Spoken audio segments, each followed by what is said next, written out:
Let me see if this thing can stand up straight. Uh-huh. Okay. All right. Hey, I'm in a mood today. We might shift some paradigms. You didn't. Who's all in the house? I see we already got 3 people already. Once we get to 15, we're gonna go ahead and get started. Okay. Like I said, let's see if we go where I feel like going today. But I'll let you guys take it where you guys want to take it, and we'll see if we can meet at the same place. We got 4 people in here. Who is all in the house? I'm not seeing any comments. I'm not seeing any comments. Are the comments broken? All right. That being said, my name is Derek Ofaderingwa. For anybody that's new, I teach Igbo spirituality, ancestral spirituality, and cosmology here on the Medicine Shell. Today is an Ask Me Anything, as we always do about this time. Come in, ask me anything pertaining to whatever you're thinking, honestly. But my expertise is in Odinala, which is Igbo spirituality, Igbo cosmology, and ancestral thoughts. For those of you who are new, hit the subscribe button and hit the like button. Then take this chat and post it on the group chat. Post it on TikTok, post it on Instagram, post it wherever you post. Let's get people in here. Once we get 15 people, we will go ahead and kickstart. We'll go ahead and get started. I'm not seeing a single comment. I'm seeing hearts fly around. Are you guys able to? I mean, if you're not able to comment, you won't be able to answer. So I'm going to ask, are you guys able to comment? And then from there, we'll see what you guys have to say. I even want to see if I can adjust the settings. Give me a second. I want to see if I can adjust the settings. I can start a poll. Okay, the poll will be, can you comment? All right, let's start the poll. Oh, okay. Hey, okay, you guys can comment. All right, let me delete the poll. Siberia one day, he say, thank you so much for your contribution. Best food women can prepare for strong men.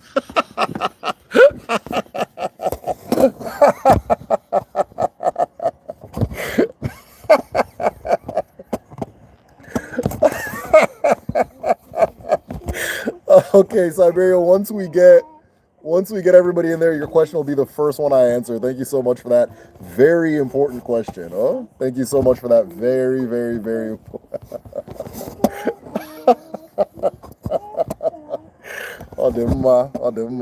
I actually have an answer for you too. He said, thank you so much for your spirit and your way of being, your mind, your essence, everything. Really appreciate it, Siberia. Doctor Chimereze, founder Chimereze and Sons. I'm just playing. Hey, doctor, very, very good to meet you. Greetings, one day. Where are you messaging from? Doctor, where are you messaging from?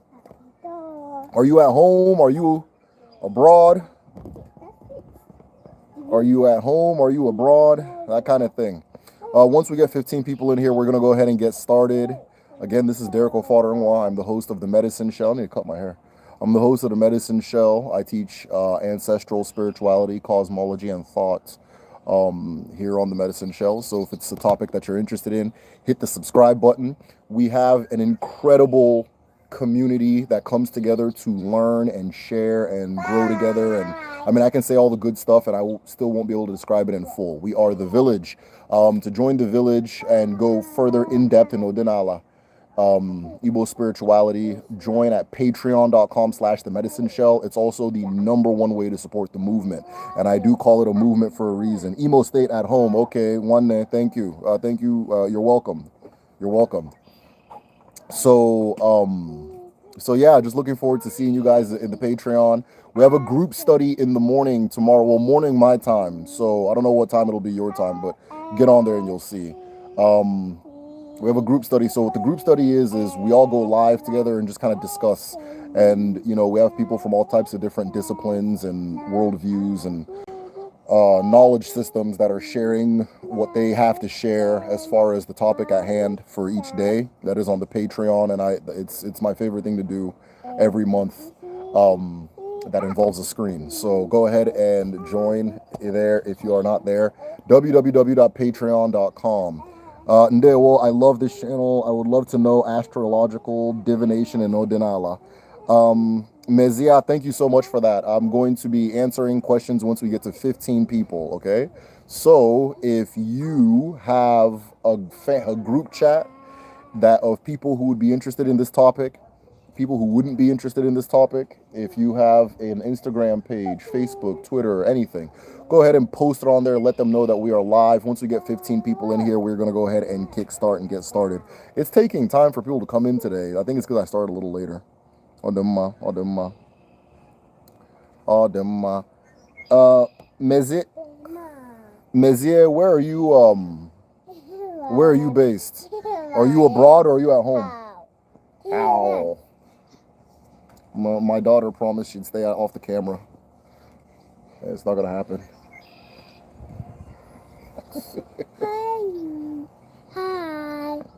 Hi. Hi. Baby. It's the baby. Yeah, that's you. Based in Toronto at the moment. Okay, man. Welcome, Cody.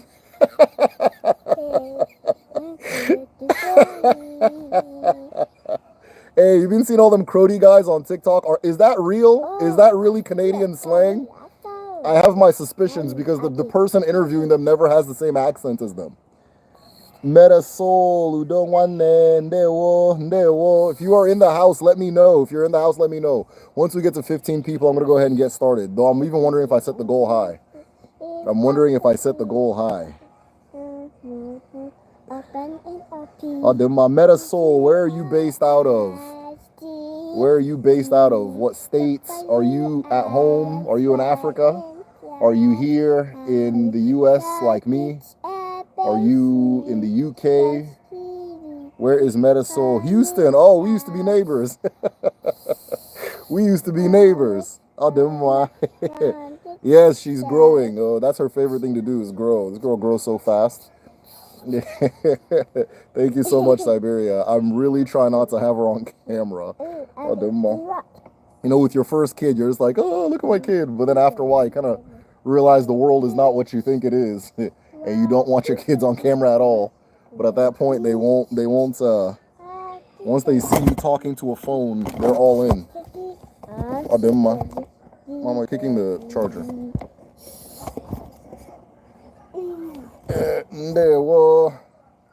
Who is all in the house right now? I think I might have to drop the goal to about 10 because we're not doing it tonight. 7, 6, 4, 3, 2. All right. Udo. Okay, we're gonna drop the goal to 10. Since y'all don't want to post it on the family group chat, we're gonna drop the goal to 10. Yes, Mama. Yes. So we're gonna drop the goal to 10. If we get 10 people in here, we're gonna go ahead and get started. It's cold here. I'm trying to get inside, so we're gonna make this one a good one, though. We're gonna make it worth it because I got some things to say today. But we'll see if it comes up. You know, I always find ways to sneak in whatever it is I came to talk about anyway. So we'll see if we can do it this time. Whoa, who else is in the house? We got 7 people in the house, and there's one person holding on to the like button. And I really want to know what I did to that one person that is holding on to that like button. Who in this room has not hit like? I know Siberia has hit like. I know Meta Soul has hit like. I know Mezier has hit like. I know the Honorable Dr. Watchmez has hit like. Aha! Okay, we are official. 7-7. In fact, let me, if we, hold on. I'm on the Patreon and I'm reading the Ancient Igbo reading. It's so amazing. Okay, awesome. My soul agrees with it all. You say, I've got Igbo ancestry. You say, yeah, so there's something that brought you here. You were brought here for a reason. It's what I've come to learn. That's just what I've come to learn. You were brought here for a reason. We were all brought together for a reason. There are no coincidences or chaos in the universe. It is all happening in the time that its creator created it to happen. So welcome, welcome. There's a lot of really good stuff in that folder too. So if there's anything specific you're looking for, message me. I will help you find it. What she's talking about is on Patreon. We have, I think this is what you're talking about anyway. So on Patreon, we have a library of just like hundreds of books on Odinala and Igbo spirituality, cosmology, and ancestral thoughts. We have hundreds of books, articles, firsthand things, really interesting stuff in there, all organized by different topics. Like you can spend years there, right? You can spend years there. It's really hard to get a hold of some of the higher quality books on Igbo spirituality, but we definitely have some of the best ones in there. So and it's available for patrons at all levels. Patrons at all levels, except the free tier. Patreon kind of sprung that on me, but I'm gonna find what I can do for the free tier people. Because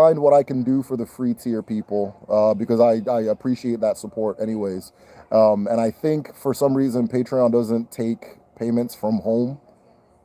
So I think that's a way people join when they're from home. So I'm going to find a way. We have passed 10 people. Ise Metasol said, I started at Isese and I found home. Welcome home one day.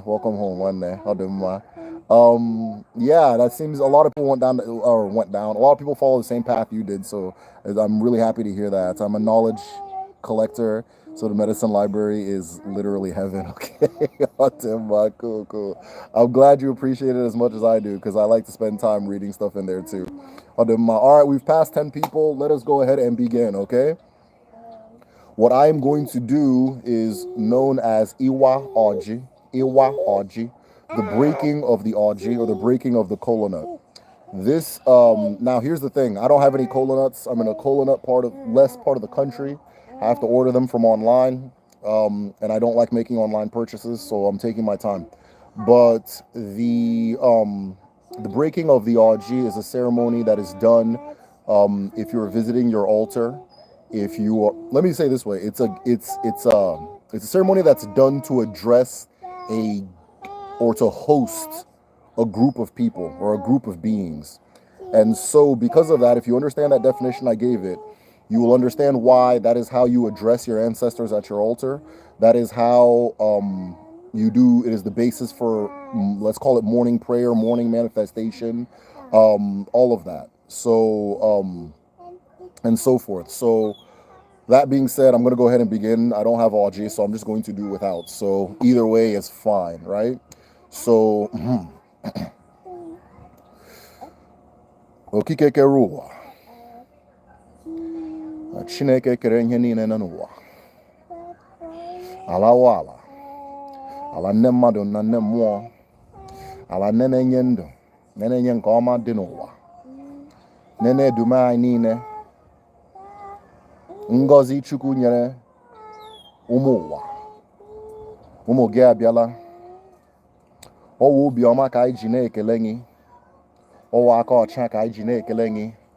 Ọ bụ ụkwụ ọcha ka anyị ji na-ekele gị, mana anyị na-aga ije Chineke kere ka anyị gaa n'ụwa.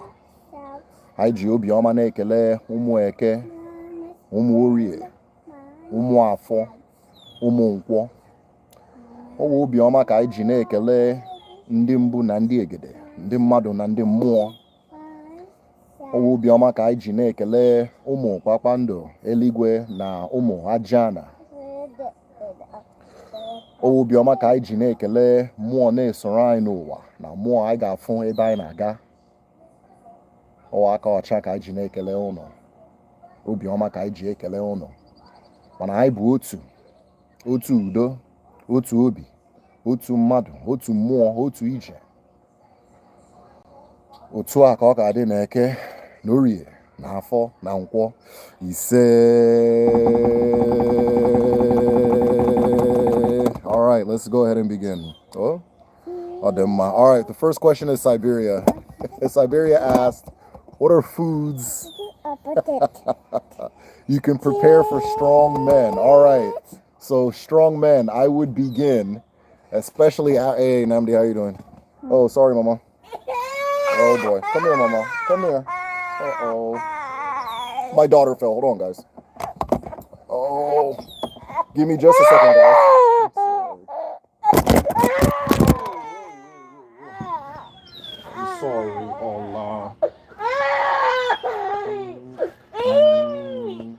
Come in the blanket.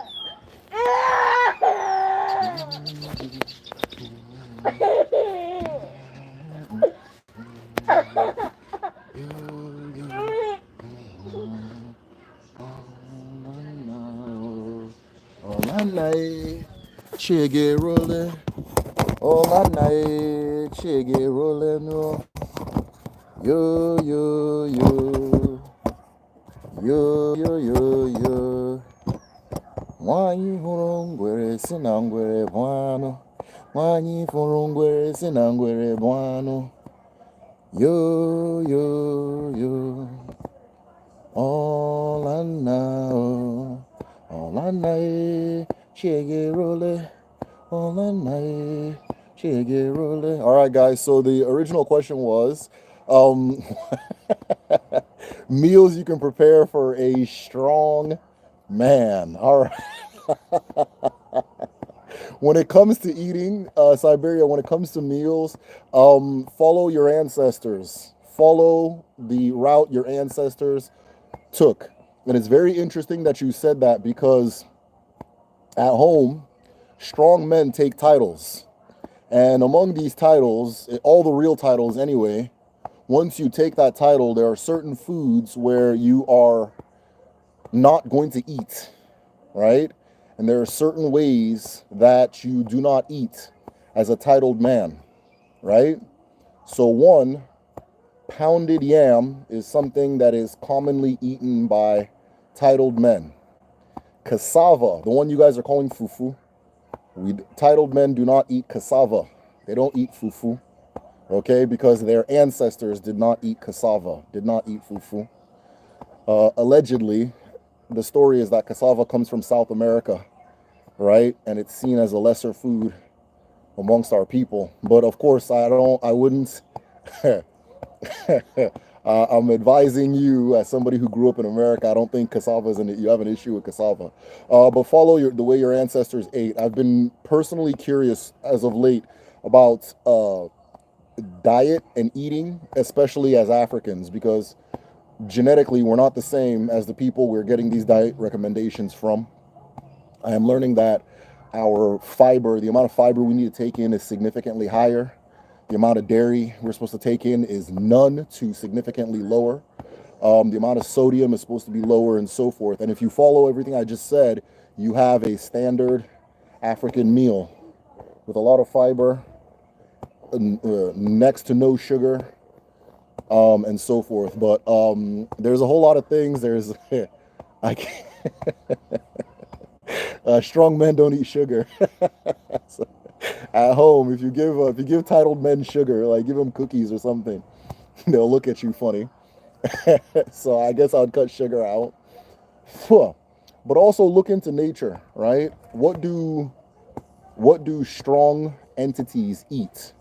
What do entities that exude strength eat? More importantly, how do they eat it? Because I don't think what you eat is the only key. I think it is also how you eat it. Those who take nze and ozo titles, they eat in isolation. They don't eat with women and children. Or untitled men. They only eat with other titled men. Only person that serves them is their wife, right? Unless she gives somebody else the permission to serve him, right? There's a lot to it, but there's a lot to it, but there are certain dietary rules that come with that. Titled men don't eat slimy foods, so obono soup. Now, some villages they don't care. Obono soup, they don't eat it, like foods that have slime, that are slimy. Fish that are, I think it's fish that have scales. They don't eat fish that have scales. No, I mean, anyways, you're in the South, so no reptile. No reptile. I was gonna say who eats reptile, but yeah, some people do. No reptile. And then no animals that are representations of the elements of nature, right? No animals that are representations of the elements of nature. Also be mindful of the nature spirit and behavior of the animal that the person is eating, because that'll influence them and how they become and so forth, right? So I'm thinking bottom feeding fish or a no. I'm thinking things that crawl, of course.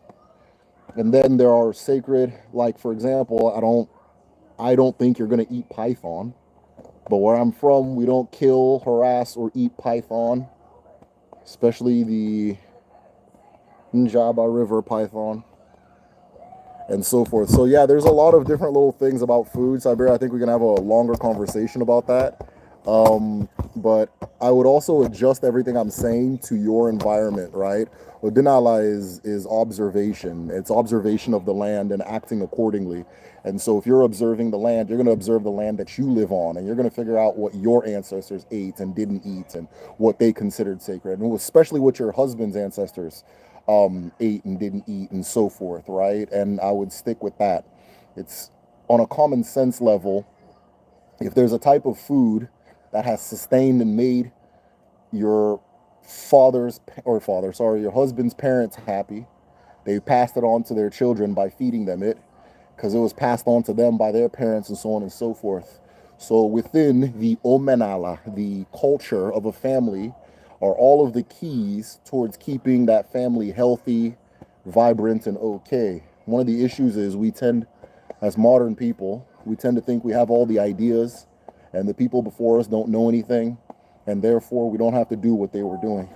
But I would look at his family traditions, and I would work towards bringing that forward for him, so that he can also walk as his ancestors did, by way of eating like his ancestors did. Okay? So a lot of what I gave you is specific to my ancestors. Your husband's ancestors, or the strong man you are cooking for, is going to have a different set of rules and ideas and so forth. By the way, this is an ancient African secret. If you're rocking a child to sleep, you got to do it very hard. You got to do it very hard. Except this one's not going to sleep because she's a fighter. Okay, we're back. We are back. We are back.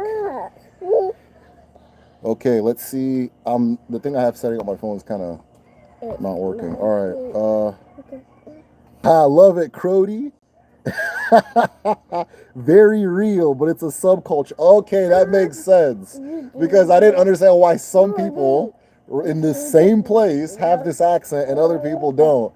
But it's all good, Cody, right? It's all good, Cody. I'm trying to learn the language.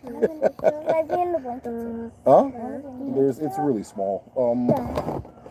You can try. Okay, this might be a short one. My kids aren't going to let this happen today, but we're going to fight against the tide. Okay, so. All right, I'm just gonna hold the phone because this is not working. Yes. Are you saying Crody? Okay, I say Crody. You say. Okay. I know. Okay, I feel like I missed questions. So, knowledge collector, can you talk about Odenani and Obe? Caribbean Heritage also did a 23andMe test and met distant relatives from Anambra State, the town of Igbo. Wow. I don't know if you've had a chance to. Anyways, that's beautiful. I really like all these DNA test stories. If you have had a chance, look up the history of Igbo Ukwu. If you haven't, I'm sure you have. All right, with the question you're asking me, you already sound like a curious person, so I'm sure you. But look up the history of Igbo Ukwu. There was a lot that was found there not too long ago, and according to the locals, there's a lot more, but they don't want to tell people. But a lot of households have some ancient stuff in them, and so on and so forth. So you may descend from a very, very advanced culture of people who mastered Uzunanka, very specifically smithing, right? Uzunanka, I guess you can translate it to science and technology, right? So you come from you come from smart people. Odinani and Obe. So I don't know Obe. that well, but I've had people, Obe people reach out to me. I've had people who I had a chance to speak on a radio station in Jamaica, Irie FM. Um, and then I guess I guess the stuff I was talking about is illegal. So I don't think I'm coming back, but Irie FM, if you're listening, I would love to come back. I think that was a really good conversation.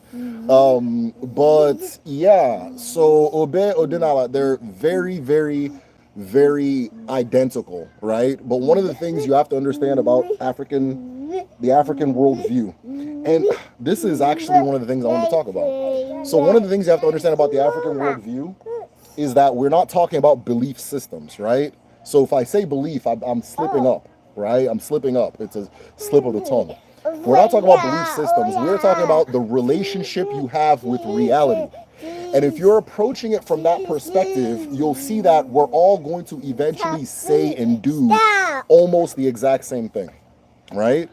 The only things that would make it different is, of course, we all have different realities. We live in different lands. We have different histories. So those things are going to influence it. But ultimately, when I say Allah, I'm not talking about like a woman ghost. I'm talking about the literal earth, right? If I say Umu Ajana, so that's children of the earth sands, children of earth sand. Na Umu Papando Eligwe, right?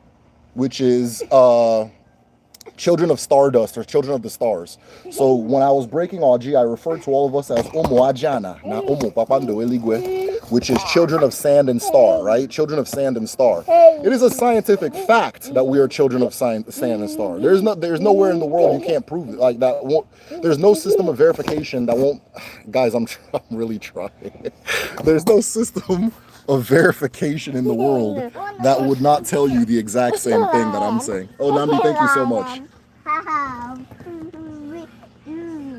Oh, go get Nambi. Go get him.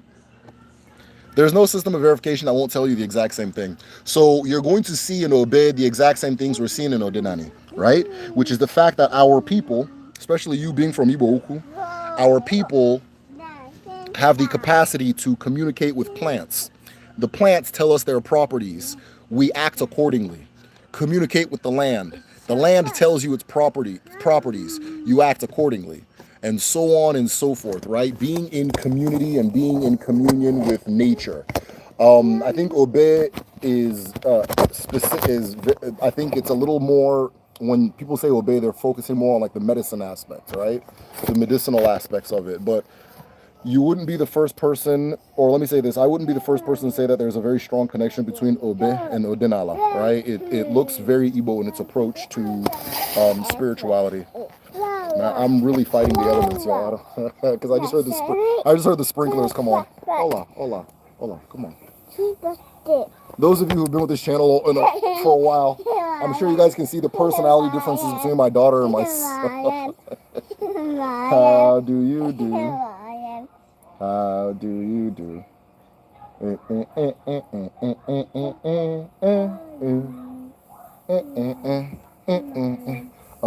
Do you do? Okay, I'm trying to make this happen. Let's go. Distant relative, not aware. Okay, hold on. Yeah. So you're not going to be able to bump into the average person and start asking them about Odinala. Partly because of Christianity, but also partly because it's a catch-all term for Igbo thought, ancestral thought. Hold on, please. Right? So if you say Odinala, they're going to start thinking you're talking about religion. But everything that I've done today with the breaking of Aji, so on and so forth, that person would be able to explain that thing to you and talk to you about it and engage in it and so forth. They just wouldn't call it Odinala. Odinala is kind of a new term. And before it was just called being Igbo. Which I prefer. I know this seemed like a weird question. Oh, this is the exact place for weird questions. We're all about it, right? We're all about it. I know this may be a weird question. I'm female, so that my chi be feminine itself, or does the chi carry both masculine and feminine energy? So the chi is one of many things that make you, right? The chi is one of many things that make you. The chi refers to the masculine element that makes you. The chi refers to the masculine element that makes you, just like how you have a biological father. And the way you have a biological father, you have a biological mother, right? Which we refer to as Eke. We refer to as Eke. And so the creator is not an individual, it is a couple. It is a couple. It is a mother and a father. Chineke, right? If you, that is on the big cosmic level. If you want to ground it and make it a little more earthy, then your mother and father is Alanigwe, Alanaigwe, which is earth and sky. So if you were to ask me, is Igwe always male? I'm going to say yes, because Igwe is the father, Allah is the mother, right? I think it's important to know that too, because when it comes to Odinala, it's not that you're just focusing on one thing, right? It's understanding creation as a family to coexist with, as a community to coexist with, right?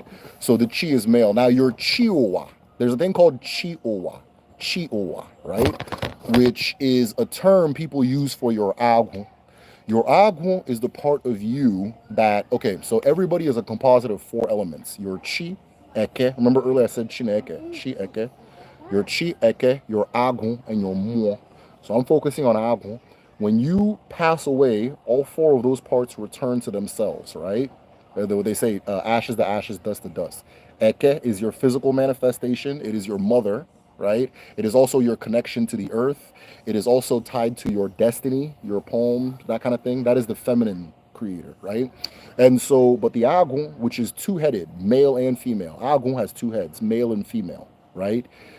It will begin the process of returning into the world, right? When it returns to the world, the previous person that it was is the chi'uwa of the current person, right? So it's said that they are reincarnated from that previous person. Typically, people reincarnate within the same gender, right? Men tend to reincarnate within men, women reincarnate within women. There are exceptions, but they are very, very few, right? They are rare.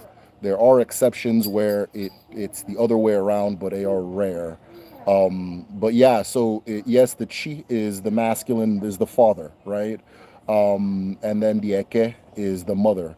On a nature level, the chi is related to igwe, which is the sky, which is the masculine element, and then the eke is related to or is the earth, which is the mother. So when we talk about our creator, we talk about a father and a mother. We don't just talk about a father. We talk about a father and a mother, right? So, but the chi, the one we call chi, is masculine.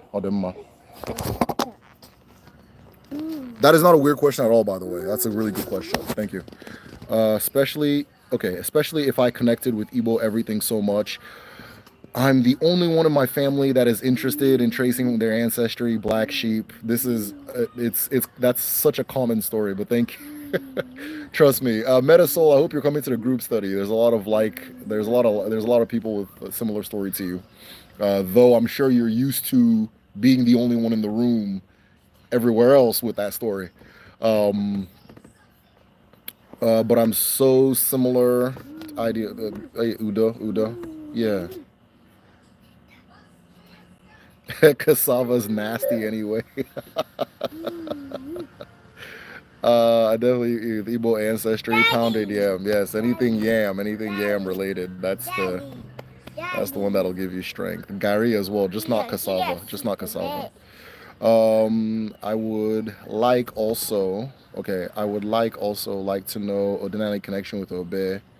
I'm from Dominica. Okay, Dominica did 23 and me. Yeah. So, and then also you have to remember. So sometimes these terms like Obe, voodoo, hoodoo, and so forth, they are catch-alls. So since the people in the New World, the Western Hemisphere, are mixed with a lot of cultures, it combines all of these. So you're always going to find elements of Odinala in all of them, right?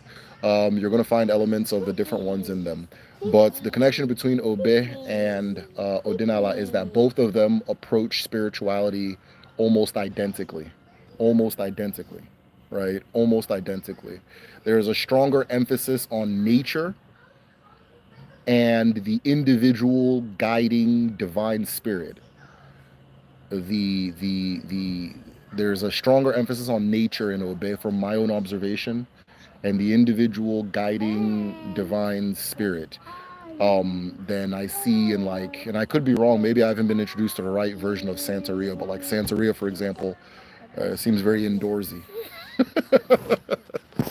Seems very indoorsy. So that emphasis on nature and that emphasis on the individual guiding light is very Odinala. One of the things too you'll notice in the more Igbo influenced ones is the people who grow up in it don't know that they grew up in any type of spirituality, right? They'll just be like, "Oh, that's just what my grandmother did." That's what everybody's gonna say. Oh, that's just, oh my, yeah, my grandmother did that, but I never thought about it, right? Okay, yeah, my mother used to do that, but I didn't think about it, you know. And that's very much how Odinala is, right? Like I said, some people are like, "Oh, I don't practice Odinala. I'm Christian," but they take titles, they break Oji, they do traditional, they do Ibankun, they do every single thing. They just they've just never sat and thought about like, oh yeah, that is, that kind of thing. So yeah, I say that to say that Obe, Odinala, and then Hoodoo has this trait too, is that they're very subtle and they're very woven into your everyday life, right? They're very woven into, you don't go somewhere to do, like you don't go to like an Odinala church or something, right? That kind of thing. It's already woven into it's how you do things. It's not really what you do, it's how you do things. No okra, miss me. Yeah, no okra. Okay, so my father's family always lived near a coastline. He would eat nothing but seafood if we let him. Yeah, seafood's fine. Seafood's great. I think a lot of titles, like, and then communities, they differ. But a lot of titles, they don't eat fish with scales. Fish with scales. Silly. Yes, they don't eat fish with scales. They don't eat reptiles, and especially reptiles that are scaly. Though I don't know any reptiles that aren't. Silly. Are you being silly? Silly. My daughter thinks being funny is just saying the word silly and then waiting for you to laugh. Okay. Can you talk about farming, land husbandry practice, Igbo? Their gender. Oh, reticulated spines is such a good question. So I'm gonna close my eyes and try to focus as much as possible on giving you the best answer. So the foundation of Odinala is agriculture, right? The foundation, the very root of the whole thing is agriculture. Okay, when it comes to everything in Igbo culture and Odinala, there is a very strong emphasis and belief in jurisdiction. There's a very strong emphasis and belief in jurisdiction. So within a household, the father has his own, the mother has her own, right? The father has his own, the mother has her own. Meaning that in a traditional family, men and women both have a farm, right? Men and women both have, the man and the woman or women both have a farm. The farm is typically, it's not typically, almost always, always on the husband's land, right? So the husband will have X amount of land, and then this much will be for his wife, this much will be for him. There are specific crops that are only, I hope you guys can hear me. There are specific crops. This is a disaster. There are specific crops that are grown by women. There are specific crops that are grown by men. The two that always stick out are the yam is grown by men, like the big white tuber yam is grown by men. The cocoa yam or the ede is grown by women. Your farm is a shrine. In Odinalandibo, any workspace, any space that you use to do the work that feeds you is a shrine. It is treated the same way you would treat, if you were a Muslim, the same way you'd treat a mosque or a Quran or your prayer rug, whatever. Maybe not the prayer rug, but the mosque and the Quran. If you're a Christian, it's treated the same way you'd treat your church and your Bible. Your workspace and your tools, your utensils for working are sacred. They are not to be desecrated, right? The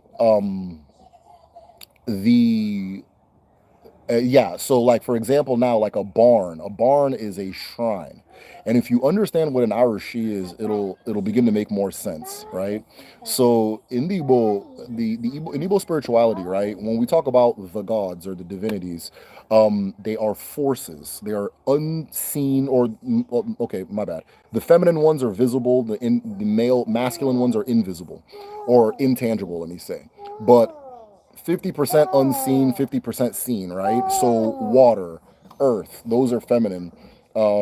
Things like wind, sky, justice, these abstract concepts are masculine, right?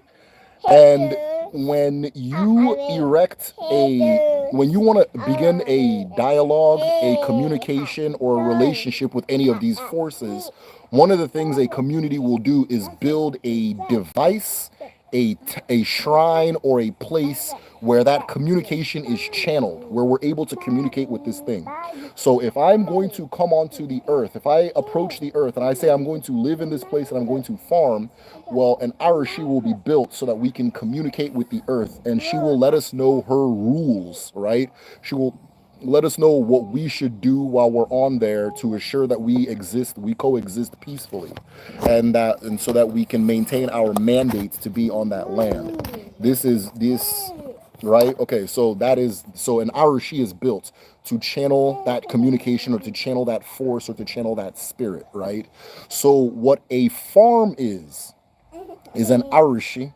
A farm is an arashi. Sometimes I use the example of a solar panel. I'll say that solar panels are an arashi. And people, I don't know if maybe you think I'm just using examples. I'm dead serious, right? A solar panel, the word arashi means the source of works. The source of works. So, of course, a farm is a source of works, a source of wonder, a source of that kind of thing, right? So the farm is a shrine. The farm is an arashi, and because the farm is an arashi, it's going to come with its rules, right? So I know that there's no community in the history of Igbo land where a person can engage in coitus. I'm going to use the term coitus because I'm surrounded by children, but can engage in coitus on farmland, right? It is an abomination. It's an abomination. To shed blood on farmland, to shed human blood on farmland is an abomination. To fight, to physically fight on farmland, right? It's not, I wouldn't say abomination, it's lesser, but if you fight on farmland or fight in a market, it's a bigger deal than fighting in the middle of the road, right? Or fighting at your house or that kind of thing, right? Because like the farm, the market is also a shrine for works, right? That kind of thing. So in this situation, women and men have different farms, and women and men have different crops that they grow. The men tend to grow cash crops. The yam is used as a cash crop, right? Women will grow nearly everything else. What the women grow, they take to the market and they sell and so forth. But everything in that entire process is done under the understanding that a barn is a shrine. It's sacred. Farmland is sacred, right? And the abara, the force, right? Like I said earlier, when you build an arashi, you're building an arashi to communicate with or channel a force. The force you are channeling with a barn or with farmland is an abara known as ahia njoku, or njokuji. Everybody has their different names for it. But during the New Yam Festival, which is in about, I think, 3 or 4 moons, maybe 2 moons. It's about 3 moons. In about 3 moons, you're gonna see people celebrating New Yam Festival all over Igbo land. And this is a celebration of Ahia Njoku, that spirit, that Abara that is channeled on the farm, right? They call the Abara of the yam, the Abara of agriculture, and so forth, right? And so, but yeah, no, it's farming is extremely deep. Is extremely deep. I can tell you more. There's a story that I can share about how farming began too. So if you guys are interested in that, let me know. Uh, Somebody says potatoes question mark. I'm sure potatoes are fine. My father's family has always lived near the coastline. Okay, I already read that. Can you repeat the phrase that means children of sand and stars? Omo. U space Ajana. AJA space ANA. Omo, Ajana. In Igbo, like if two words are following each other, like Ajana, you wouldn't say Ajaana. It becomes one word, like they one of the vowels will drop. And so it just becomes Ajana. So some people spell it as one word. Omo Ajana is children of earth sand. And then Umu, UMU, space, Bakbando, right? This is going to be hard for you to say if you're an English speaker. Bakbando. KP, I'm sorry, Ba, KPANDO. Wait, I'm sorry. No, I did that wrong. KPA, KPA. So KPA twice. KPA, NDO, right? Omo, Papando, right? Papando is a star. One of the things about the Kwa languages is sometimes the words do what the thing it's describing does. So Papando is like a shining. Papa, Papa, Papa, Papando, right? The stars. So that is children of sand and star, children of earth, sand, and stardust. Ademma. That is a reference to humanity. I got chills. Thank you so much for your knowledge. Do you save this live? Yeah, the lives are always available. Yeah, the lives are always available. Can you repeat the phrase? Okay, I already did that. Some New World practices had to go indoors to stay safe from religious. I completely understand. Yeah, I completely understand. Right? Started my spiritual journey now, so I should go to the park around the corner from my house all the time. Is a tree with a face on it. What do you think? Yeah, if the tree is calling you, go sit under it, right? One of the things I'm working on a video right now about ritual, the idea of ritual. One of the things you can do, and I'll probably talk about this in the video. One of the things you can do is just spend time with the tree, meditate around the tree, stare at the tree until you and the tree become the same person. Stare at the tree until you and the tree become the same person. And most of what I share on this channel will be revealed to you naturally. White or white. White. Okay, why are some of the Igbo masks colored white? What does that mean? It's easy to see. It's easy to see. But white is usually like a spirit. White is usually a spirit when the mask is colored white. It's usually a spirit. And it's usually like a benevolent spirit, a good spirit, right? One that is not. I'm not depicting it to be tough. It's also a feminine color, so a lot of the female spirits will be, or the female Abara will be colored white, right? I said this on our group study one day, and it caused a firestorm. And just because of the U.S. Census race classification system, hey, nobody's white, nobody's black. Okay, those are just nicknames and slurs. Right. So if that's what you're thinking, let that go. You know, quit giving people the colors that exist in nature as their personal property. That's insane. But yeah, white is usually feminine. White is usually like a benevolent spirit, and then white is easy to see. White is easy to see, so it gets used a lot. It's why paper is white. Can you talk about voodoo and Nsi? How voodoo is so powerful? Yeah, so thank you so much for this question. Nsi, voodoo, all of that stuff is science, right? All of that stuff is science. It's all science, right? It's not the science we're used to calling science, but it is a science. It is a scientific legacy. And so one of the things that makes it powerful is that when it comes to Odinala, and I have to emphasize this, when it comes to Odinala, this is not about belief. This is not about belief. This is not about what was written in the Odinala book and what you gotta have faith in. Mom, did you push her?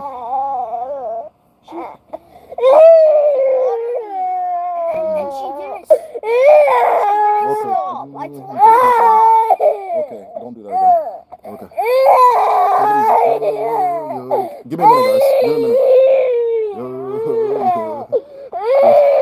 This is the most unhinged life.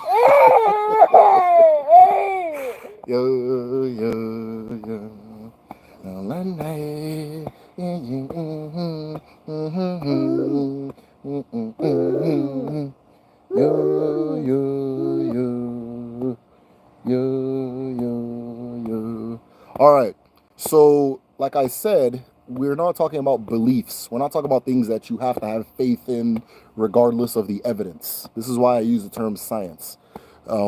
These are not things that you have to have faith in regardless of the evidence. So the way Nsi, the basis for Nsi and voodoo is the fact that somebody has made that thing work.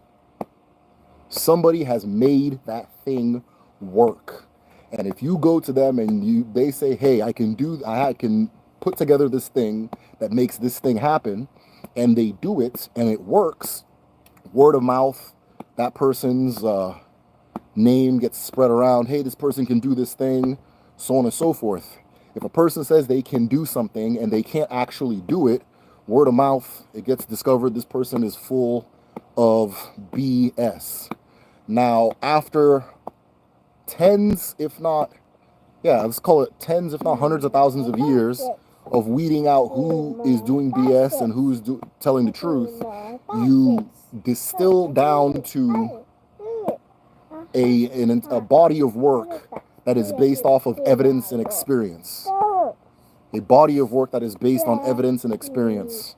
There's a lot of people that want to do an African spirituality that's based on faith and belief, and I think that pulls the power away from it. That pulls the power away from it. That's why, if you look at the European Dark Ages, the Abrahamic religions have this thing where you have to everything has to be faith and belief. And so the Europeans said, you know what? If we keep doing this, we're going to die. So let's just leave it alone and go deal with reality. Well, the fact is, the entire rest of the world, especially the parts we now call the indigenous parts of the world, were already dealing with reality. So a lot of their turning over and saying we're going to deal with reality and we're going to call that reality science is them going to these ancient mystery schools of people that were doing the same things that were taught in the belly of Africa and distilled sent through the rest of the world. So voodoo and Nsi work because they have proven themselves to work. If somebody says, I got this thing that can do, there was this one kid, you guys aren't going to find this story funny because it's just, people from my village have a very rough sense of humor. There's this one kid that said he had Odeshi.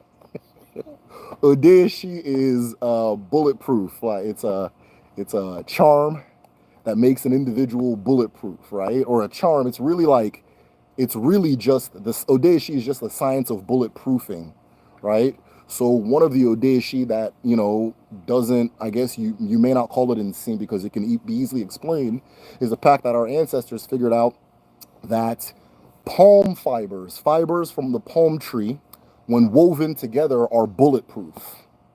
Fibers from the palm tree, when woven together, are bulletproof. So sometimes you'll see these old Igbo warriors, and they have these like woven shields. And it's like, well, what's this supposed to protect you from? That thing is bulletproof. Or they'll have these woven hats, but they're soft. What is that? Bulletproof. Or they'll have a woven chest piece. Bulletproof again, right? So that's Odeshi. But because people are coming from church, church people like magic powers. So they want the Odeshi that looks like magic powers. And if you want magic powers and you have money, somebody will sell you magic powers. It may or may not work. So this kid went and said, okay, I have Odeshi. He went and bought Odeshi from one Dibia. And he wanted to show everybody his Odeshi by having somebody like cut his arm with a knife and see that it's impregnable, it's bulletproof. And so he held his arm out. I got cut into his arm, he started bleeding, So, at that point, right, a lot of Christians are like, oh, African spirituality, it's fake. But those of us who are in the system, who are of the knowledge, will say, okay, that particular debia or that thing that person said is a product that doesn't work. Just like people will buy diet pills that don't work, people will buy this that don't work, so on and so forth, right? So it's not based on faith. I don't have to just have this blind faith on things. And when you remove faith from your observation of the world, you are able to deduce and distill what is useful, what is powerful, and what has tangible benefit. And that's why voodoo and see all those things, right? Now, of course, you can always find somebody who wants to sell you some BS or some magic powers. That's true. But same thing with science, you can You can, shit, you watch Joe Rogan, he'll advertise about 40 pills that are mega alpha brain, you know, all types of nonsense. So yeah, all them. Hold on. All right, let me see more questions. I can hear. I have 4 kids, so I have mother ears, so I can hear anything. I don't mind the baby at all. He said, "Thank you so much." Yeah, you know, I used to trip when I first started the channel, but now I understand we're all going through it. So we're all suffering the same fight. So no problem, no problem. Take it easy, lady. Jeez.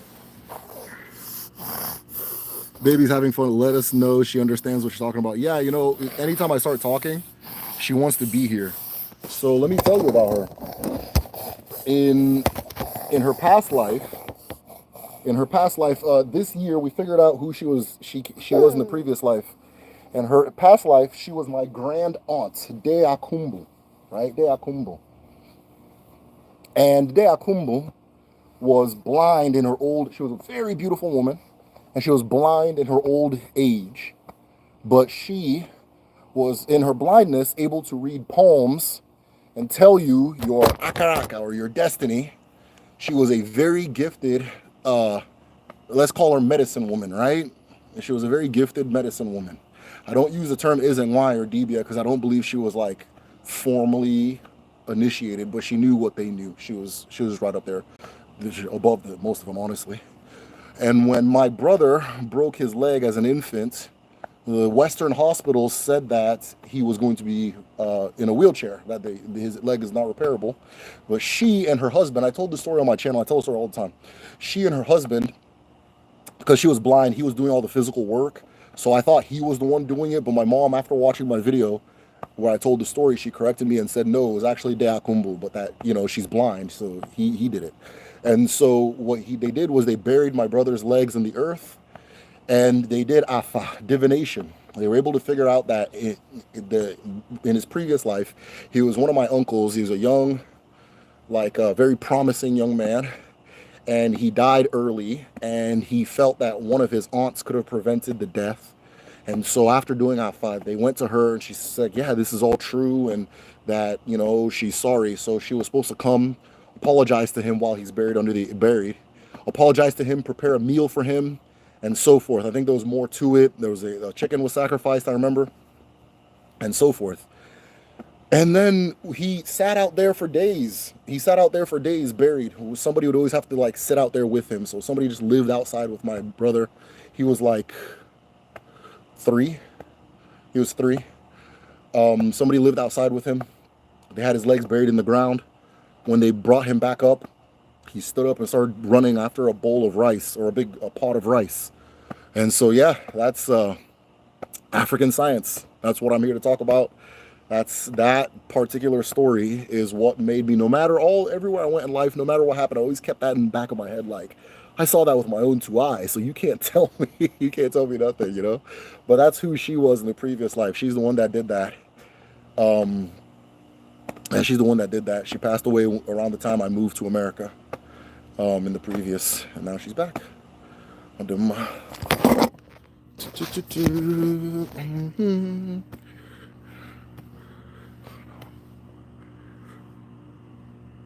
don't know why I never realized cocoyam is taro. Yes, taro, same thing.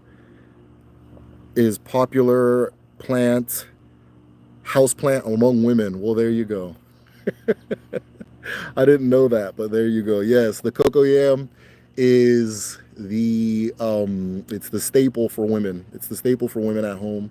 There's a lot to it too. There's a whole spirituality, there's a whole spiritual study that just goes into the yam, cocoa yam, and then the big yam, which I just call G. I'm sure it has a different name. Can you talk about the dwarfs with dreadlocks, what they're called? Yeah. So if you go from Congo, Angola, probably in South Africa as well, Namibia, and you travel all the way up, and you travel all the way up and reach Senegal and beyond, and into Kemet, and into Europe, and into Asia, and into all these different parts of the world, They always tell the same story, that the first people they encountered when they came to the land that they're in were dwarfs with dreadlocks. Were dwarfs with dreadlocks. In Igbo culture, they are referred to as umu ushi, umu ushi, umu ushi, and they are the source of a lot of what we are now calling Igbo African. Let me just stick to my own, to Igbo spirituality. They are the source. They are the ones who taught the ancestors this. In Igbo culture, they are also referred to as Ndimbu, the first people, the original people, who were met by Ndiegede, which were the people who came after Ndimbu. If you pay attention to a lot of African art, especially, I'm not going to call it art, a lot of medicinal arashi, a lot of figurines, they look like dwarves. And some people think, oh, it's a style thing, that's the style. Maybe they're depict like Ikenga, for example. The Ikenga, it looks like a dwarf. It has dwarf proportions. And I didn't know this. It was somebody in the group study, in our group study on Patreon. Join Patreon, by the way. Like, you guys are missing out. Patreon.com/themedicine show. Patreon.com/themedicine show. But somebody on our Patreon said that he noticed that the Ikenga, that the proportions are like a dwarf. And I was like, I think it's like a style thing. And he's like, no, because there are artifacts that are not dwarf proportion. And I was like, yo, he's right. And I started thinking of all these different ones that have dwarf proportions. They're usually representing something very ancient. And so, Umuoshi, or their name, there's this particular masquerade somewhere in Abia State where it's kind of ominous looking. I'm not gonna lie, but they will walk about dressed as them. They will walk about dressed as them. It will be like a parade of people dressed as them, and they'll have dreadlocks. A lot of them will wear black, and then some of them, their skin will be pink. Their skin will be pink, right? I'm thinking those are representing those with albinism, albinos as we call them, and so forth. So, but Umuoshi, or the original, a lot of what we're calling the divination comes from them. A lot of the understanding of how to reconnect with the earth and communicate directly from the earth comes from them. And till this day, in a lot of West African spiritual systems, a lot of when you get initiated, right?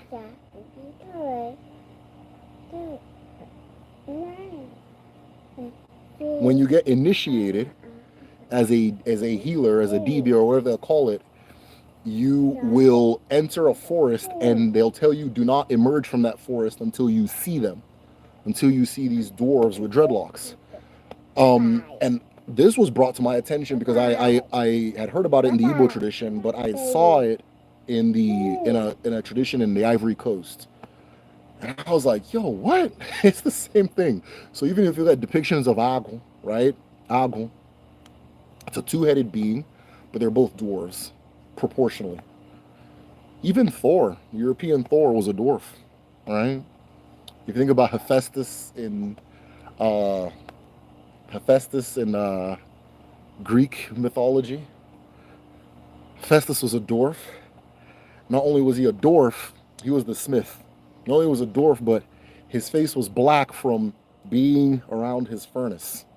So yeah, a lot of these black dwarfs, a lot of albino, outdoors with albinism, and dreadlocks are all Umuoshi, and everywhere you go in Africa, they'll tell you the exact same story that they were here first. And that's who taught us this or taught us that, or that's who we descend from. Those are our original ancestors. Now, when I talk about them, I don't mean, because Igbo don't think that like they're like a people that came and were replaced. They just became us. We're the same people, right? They just became us. The two groups intermixed.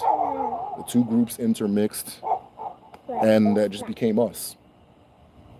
Because a lot of the Igbo language, or for example, the Afa divination language. I'm going to make a video on Afa very soon, by the way. The Afa divination language has its own language. It speaks a very specific language that can be translated into Igbo. But a lot of those words are just Igbo. They're already naturally Igbo, right? So like, for example, if you go to Like there's some people who say ase or ase, right? In Igbo we say ise, and that means it shall be or let it be or it shall manifest, that kind of thing, right? It's the way of casting your concept into the air. That ise is an afa word, but it's also an Igbo word. I don't think there's a difference in the languages. It's an Igbo word for the number five, ise. And because if you get five nodes on afa, afa says it shall be, or ise. So yeah, I can go on and on about that, but yeah, they're umuoshi, dreadlock dwarves, and the depictions are all over, everywhere. Adama.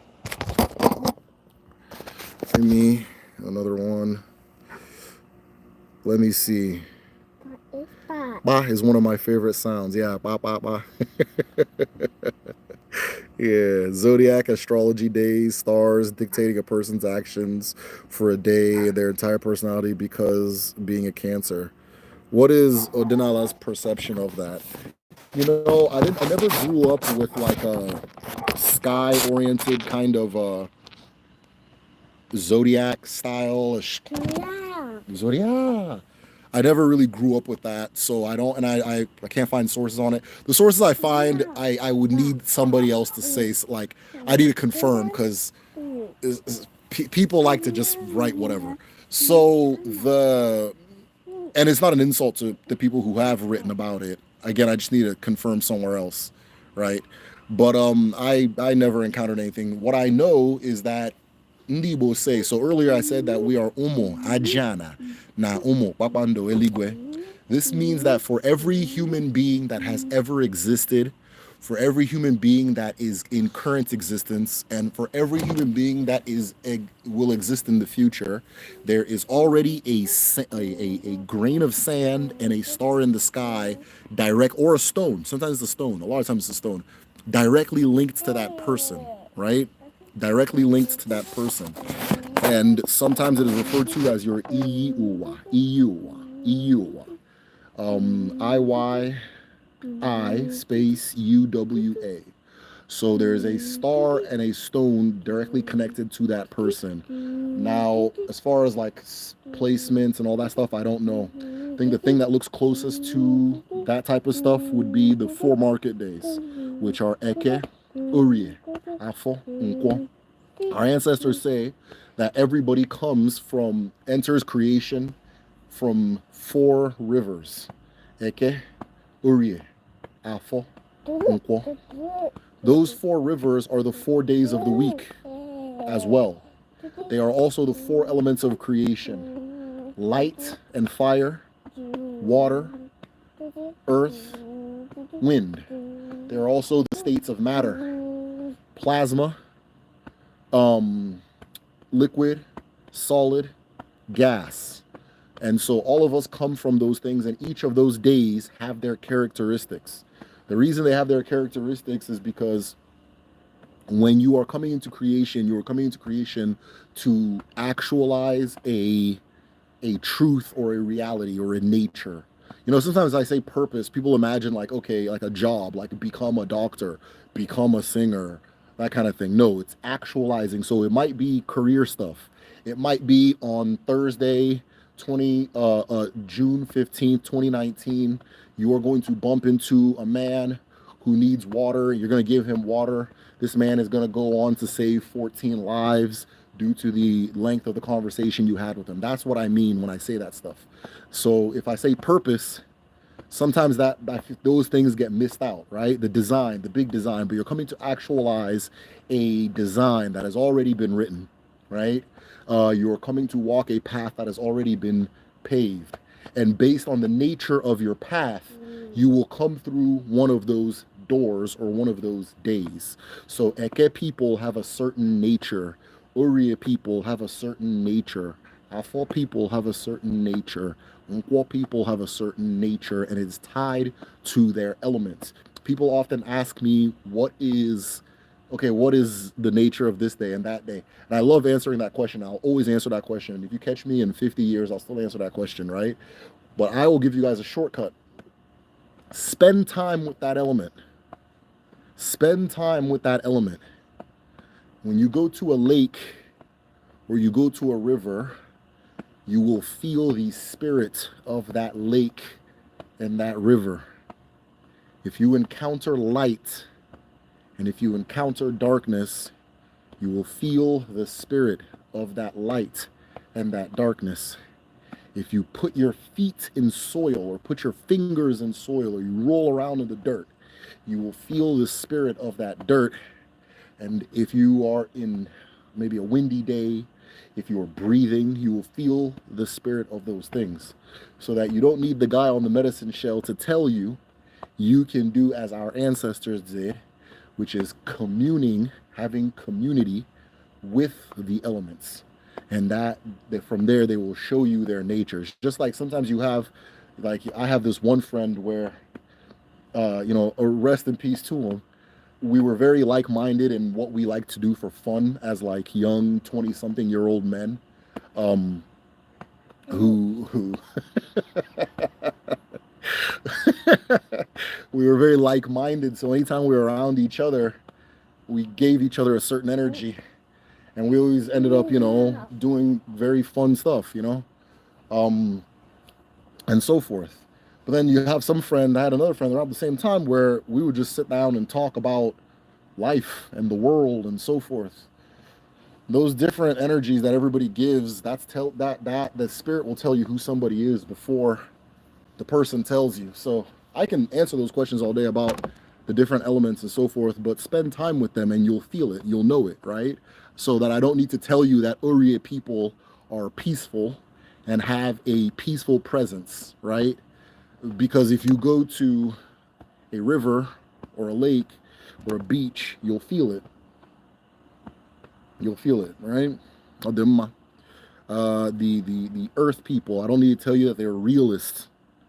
Because when you put your fingers in earth, you put your hands in earth, whenever I go home to Nigeria, it's hard to describe this thought, but I realize I'm on earth when I'm in Africa. And it's hard to explain. And it usually happens once I touch the soil, right? Once I touch the soil. A lot of people who are descendants of the slave trade and so forth, I would imagine that's a lot stronger for them than it is for me, just because of the history and how many ancestors were denied that. But a lot of people will tell you the same thing. And when I touched the soil, it was different. When I touched the soil, it was different. That is Afo. That is the nature of Afo. So when you hear Africans and they talk about the different, like in the West, they call them deities, right? But they're really just nature. It's just nature. When they talk about the sky, they're not talking about what they believe Zeus is doing up there. They're talking about the actual nature of the actual sky and what that spirit feels like and does and reacts to and so forth. Yeah? And then once you understand that's what it is, some of us will have deeper connections with those elements than other people. So there's things that you guys are going to eventually be able to tell me about them that I didn't know, that maybe your ancestors didn't even know. All right, that was a long-ass answer. What do you speculate happens to masquerades stored away in cases where the entire village was kidnapped into slavery, abandoned, etc.? The masquerade is a conduit for channeling a spirit, but the masquerade itself is not the spirit. It's just a device, right? It's just a masquerade, right? It's a conduit for channeling that spirit, and that spirit can be channeled by the people who invite it, right? The people who welcome it and say, all right, we're going to ride through the world together real quick, buckle in, that kind of thing. So yeah, I don't, it doesn't go away. I will say this though. I don't think that, so when people were like, let's say people like during slavery, people were caught and they were brought over to the new world. These things are spirits. It's not, we're not talking about like, it's not the physical channeling of it is it's a choice, right? It's a choice. And on top of it being how you do it is a choice, right? And so a lot of people channel these things all the time. A lot of people channel these things all the time. So I'm talking about these dwarves with dreadlocks, right? And then you go to the Caribbean and you get a group of people who say that they are Ital and natural. And because they're ital and they're natural, they're going to grow their dreadlocks and live in nature and only eat from nature and only commune with nature. And they're going to play music only using wood and as percussions and things like that. They're not going to use manufactured XYZ and so on and so forth. Then they end up playing agun, Arobinagun music, agun music, which they call Nyabingi music, right? And they do the same thing and all these different places. And, just because of the way we classify things with the Western mind, we say, oh, this is the Igbo culture and this is the that culture. It's like, no, it's just what culture does the wind do? Well, whose culture is that, right? Whose culture is breathing? Because all these things are nature. They're natural. They're coming from nature. When a person invites the spirit of nature to communicate and interact with them, it does. So a lot of these times, yes, the version of the masquerade you did in Africa is not accessible anymore because of history and because of those things. But then like you get James Brown, you get James Brown, which that spirit was channeled. It was probably being channeled somewhere, on the continent and so forth. There's this girl, Grace. I don't know if she ever watches these. Critical Grace, very funny comedian. She was saying that she was pointing out the correlation between the Sepleu of Congo, the Congo Sepleu. I'm not saying the word right, and she was doing it way funnier. But I'm just gonna get to the point. The Sepleu of Congo and the Detroit Steppers, right? And she says that they're part of the brotherhood of put that thing on. I'm trying not to cuss, right? Put that thing on where it's just you just get geared up and walk around, and it makes people happy just to see how fresh you are. And they have people in Congo that do exactly that, and they got people in North America that do that. And I promise you, they're all up in the Caribbean too. And it's a society and it's a lifestyle and so forth. The one in Congo, you can call that a masquerade, right? You can call it a masquerade, but that kind of thing. So yeah, it's these things are coming from the inside out. They're coming from the inside out, and so I don't think they can ever be taken away. Can you talk about children of the rising sun slash D? Because it seems like the evolutionary energy comes during the transition of ages. Wow. Do you think that there will ever be an influx of innovation? I think we're currently in an influx of innovation. What am I doing? Yeah, I think we're currently in one. So, as a quick reference,Indi will have say that the human history is divided in four world ages, right? There's Ugaka, Ugachi, Ugamu, and Ugazi, right? Ugaka, that all life, what we call human life, these were light beings. We were light beings, right? We weren't physical matter yet. We can enter and exit the world of the world we're in, Uabo, the terrestrial world, the world of Madu and Mo. We can enter and exit just as freely as energy currents enter and exit anything. And then eventually, for some reason, the connection back to Ubichuku gets cut. And so some of the ones that were on vacation, that were visiting the terrestrial world, get stuck here. Some of those waves, those light beings, right, get stuck here and on Earth. But as light beings, they don't need to survive the way we survive. They don't need to eat. They don't need to drink. They receive all their sustenance by taking in umendo, which is what do you call it? Life air. Just by breathing, they're sustained. Breatharians, right? So just by breathing, these light beings are sustained. But then suddenly, these light beings, this is all Ogaka, the first world age. Second world age, suddenly these light beings are no longer able to receive sustenance from the sky source, the Father. No longer able to receive sustenance from the sky source, which is the Father. They don't know what to do. They start panicking. They start, there are a whole lot of stories in this time. People are just trying to figure out how to survive, right? And around this time, people realize that they are no longer supposed to receive from the father alone, but also from the mother. This is where agriculture comes from. farming, receiving from the earth, establishing communication with the earth, and the development of Odinala, which is what I'm talking about, Igbo spirituality, which literally means as it is on the land, right? So the study of the earth, the study of the land, the study of reality. So in that situation, we begin to put together what we now call Odinala, right? All of the basic things of just human understanding, agriculture, community, eating food, drinking water, the Arishi, establishing communication, learning how to coexist with nature, but also drifting further and further away from nature in that era. Then we enter Uga'anwu, which is what you're referring to, Metasol, right? Which is the age of the sun. And in this time, human beings develop what we now call uh, civilization, right? Because certain people reestablish that connection to the sky.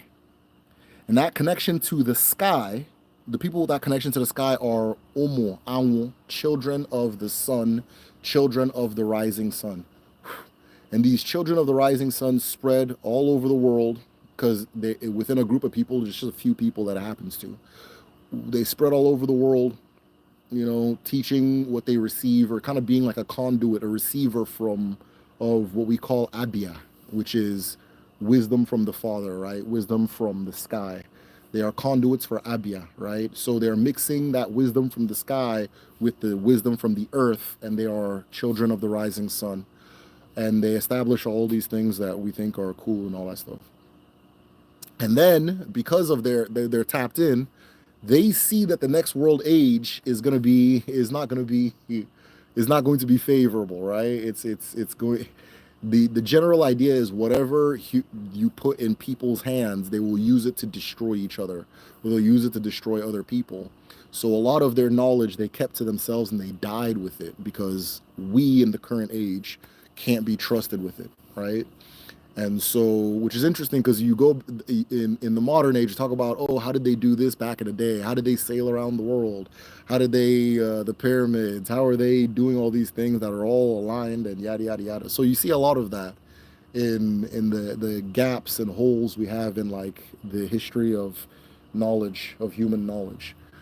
And so the children of the rising sun choose to die with their wisdom, and little pieces of it remain, and those little pieces are the Odinala, what we're currently discussing today, right? And just the rest of human knowledge, the rest of human knowledge and so forth. Some of it I think we're re-stumbling on. Now, are we going to enter another age of innovation? I don't know. I can't predict things. I think we're in an age of innovation, and I think that if we really want to hyper kick the innovation into hyperdrive, we have to stop looking at the past as we have to stop looking at like technology and science and understanding as something that is increasing over time. If we can just be humble and face the past with an open eye, we'll see that a lot of the solution, a lot of the things that we're wondering about is already there, especially if we look into nature, right? The Ndibo say that a smith, I use this ilu all the time, a smith who doesn't know how to form an ogene should look at the tail of the hawk. The hawk's tail is shaped like an ogene, it's shaped like this, right? And so if you look into nature, with all of these problems, there's like, for example, now, like, anytime you're trying to solve a problem, nature has already addressed that problem. Nature has already faced that problem and has 150,000 ways that it addresses that specific problem.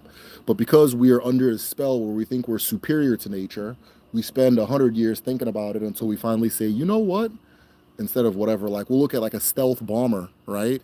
Okay, how do they develop this jet technology that's able to, travel at these speeds regardless of wind resistance or it accounting for wind resistance and so forth that would tear an ordinary plane apart? Well, look at a hawk, look at an eagle when they're swooping down, and then go look at a jet fighter. It's the same shape. It's the same thing, right? It's the same thing. I was thinking the other day, so in Nigeria, we have these really obnoxious open gutters that don't lead anywhere. So you get this water that just piles up and it attracts mosquitoes. Everybody gets malaria. It's just idiotic, right? And I was like, okay, how does nature solve the problem of waterlogging? How does nature solve the problem of waterlogging? Because the current situation we have is everywhere in the world, all the water runs somewhere and then you got to run it into the river and it throws off the ecology of the river. And then that causes problems. Then we got to build something new to deal with that problem. The thing we build causes another problem, all this shit. So I'm like, okay, what does nature itself do to deal with waterlogging? And then I started thinking of all these stories our ancestors talk about. The Igbo land was most of it was underwater or was muddy, and then it got dried up somehow, some way. And I think at a point it's changed because I think Malaysia started deliberately planting, but Igbo land had the densest palm forest, or the population of palm trees, palm in the world at one point. It probably still does. And I was like, okay, that's interesting. And so I'm looking into it and I go, well, I know that roots take in water and hold water. So what tree holds the most water? And it gave me some candidates, but one of them was the palm tree. That an adult palm tree can hold a bathtub worth of water, an American bathtub worth of water. Just hold it, right? I was like, okay, so if you lined these gutters with palm trees, I mean, this is just me thinking, all right? I'm not a civil engineer. If you line these gutters with palm trees, you wouldn't have these logged up water because they need the water. They'll drink the water and they'll hold the water. And on top of that, they will filter the water. The roots will clean and filter the water. That's why you can drink coconut water and not have a problem, right? That's why you can drink coconut water. The coconut water probably came from mud. The water pool was probably muddy as hell, you know? Had all types of bird feces and who knows what on it. And then it went through the roots of the palm tree and it was filtered. So yeah, I was like, okay, well, that would be a natural way of solving that problem. It was just lining it with palm trees, right? It would solve dust problems. It would solve just the shade issues. When people are driving near trees, they drive slower and more conscientiously. A whole bunch of stuff, right? Just from the spirit. That's the spirit of the tree, and so forth. And so yeah, but we think we're superior to nature, right? Human beings, the Abrahamic religions create this mentality that sentience, consciousness, and problem solving is exclusive to humanity. That the world is a stage performing for human observation. That we are not a part of this thing. We're just kind of here right now, right? We're just kind of here right now. And if we have the mentality that we're just kind of here right now, it makes it very hard to problem solve on a person to person level. They'll have institutions that will, whoa, I'm about to get sprayed by hoses. Okay, maybe maybe the government heard what I was talking about. They said, all right, turn on the sprinklers. Maybe the feds turned the sprinklers on, you know? Yes, Mama. Okay, I'm gonna go inside so I don't get wet. Okay, Mama, lie down. Lie down. Lie down. Right? Maybe. Let me go get Namdi. Okay, oh boy, this is gonna be tough. Guys, I'm gonna put the phone down. Give me a second.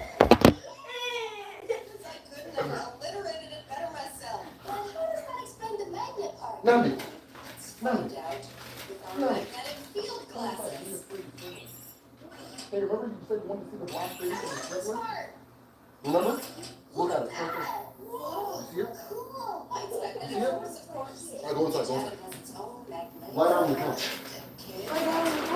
Yeah. All right, let me see if I can go in the garage. Appreciate you guys' patience, by the way. Troublemaker. All right, we're indoors now. Let's see if we can. Sometimes when I change location, the vibe's not the same. So let's see if we can keep it going. So, as I was saying, I think the Abrahamic religions create this dichotomy where you think that nature is something that you're different from, right? That you're the special thing and so forth. But there's nothing that is running through a human being that doesn't exist in nature. And therefore, it would be weird to think that things like empathy, compassion, sentience, awareness is exclusive to humanity, right? Because Jesus made it that way. I think that's kind of silly. So Problem solving exists in nature as well. One of the things that always fascinates me, always makes me think, is that there is something, and this is going to sound simple, and it's not. There is something that draws a scary face on the back of a butterfly, and when its predators see it, they go, oh, that's a big scary face. Let me leave it alone. They don't know it's a butterfly, right? And you can say it's evolution, and it is evolution. It's evolution. This is not, I'm not running counter to the concept of evolution. You can say it's evolution, you can say it's natural selection, all of that is true. But ultimately, something was aware of how the predator felt about that image, meaning that feeling is a part of nature that is accounted for in nature, emotion, right? So we always get these dumbass scientific articles that are like, we just discovered, we just discovered that penguins have fun. I remember when I stopped taking, I remember when I started questioning my life, questioning life, was when I read this article. I said that in the early 2000s, said that scientists have just discovered that dogs have fun.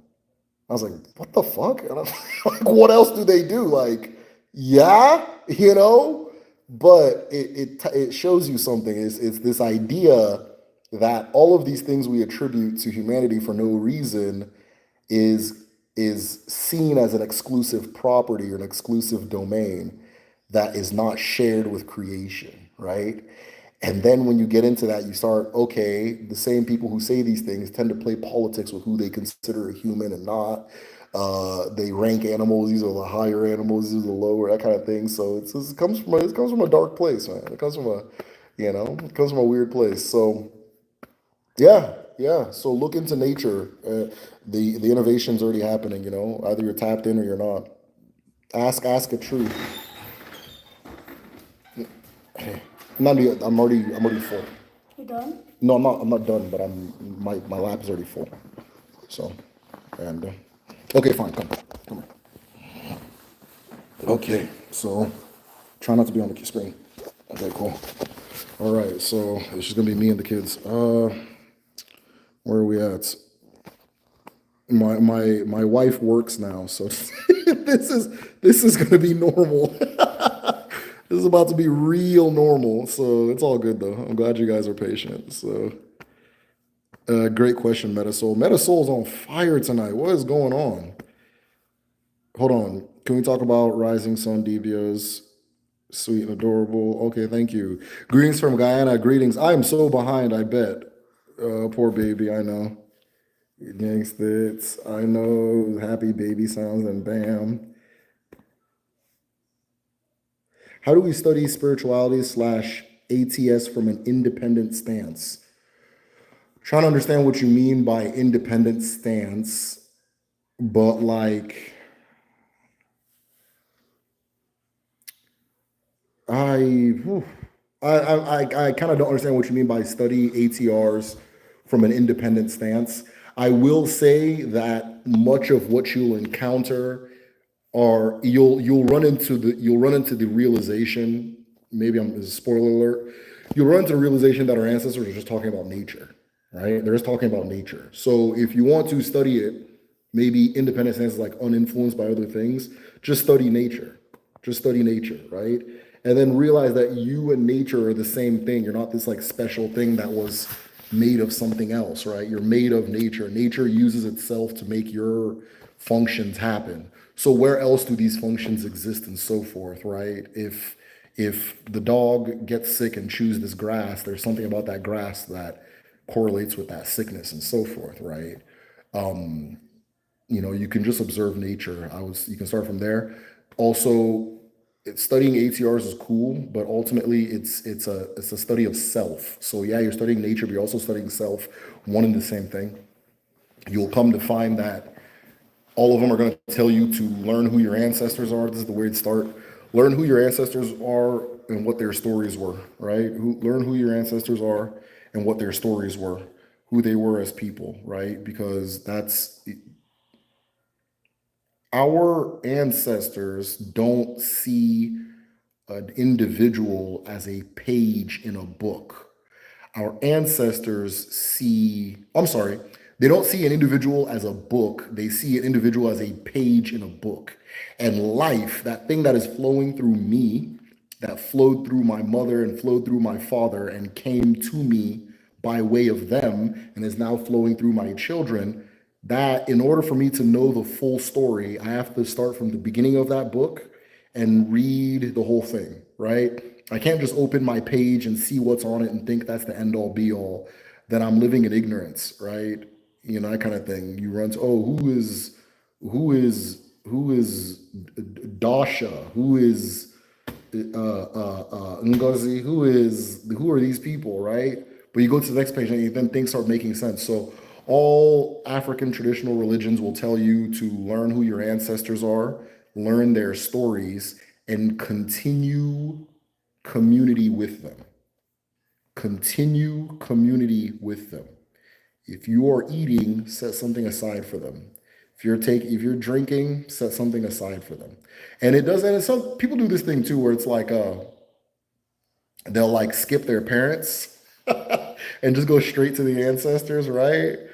So it doesn't make sense to be having community with your ancestors and not community with your parents. And okay, yeah, I mean, oh, my parents were toxic. My parents were toxic. My parents were toxic. Okay, fine. Your ancestors were toxic too. And you're toxic, right? Your ancestors were toxic. Your parents are toxic. And you're toxic. So now that we've gotten that out of the way, you know, maybe a big part of accepting yourself is accepting them.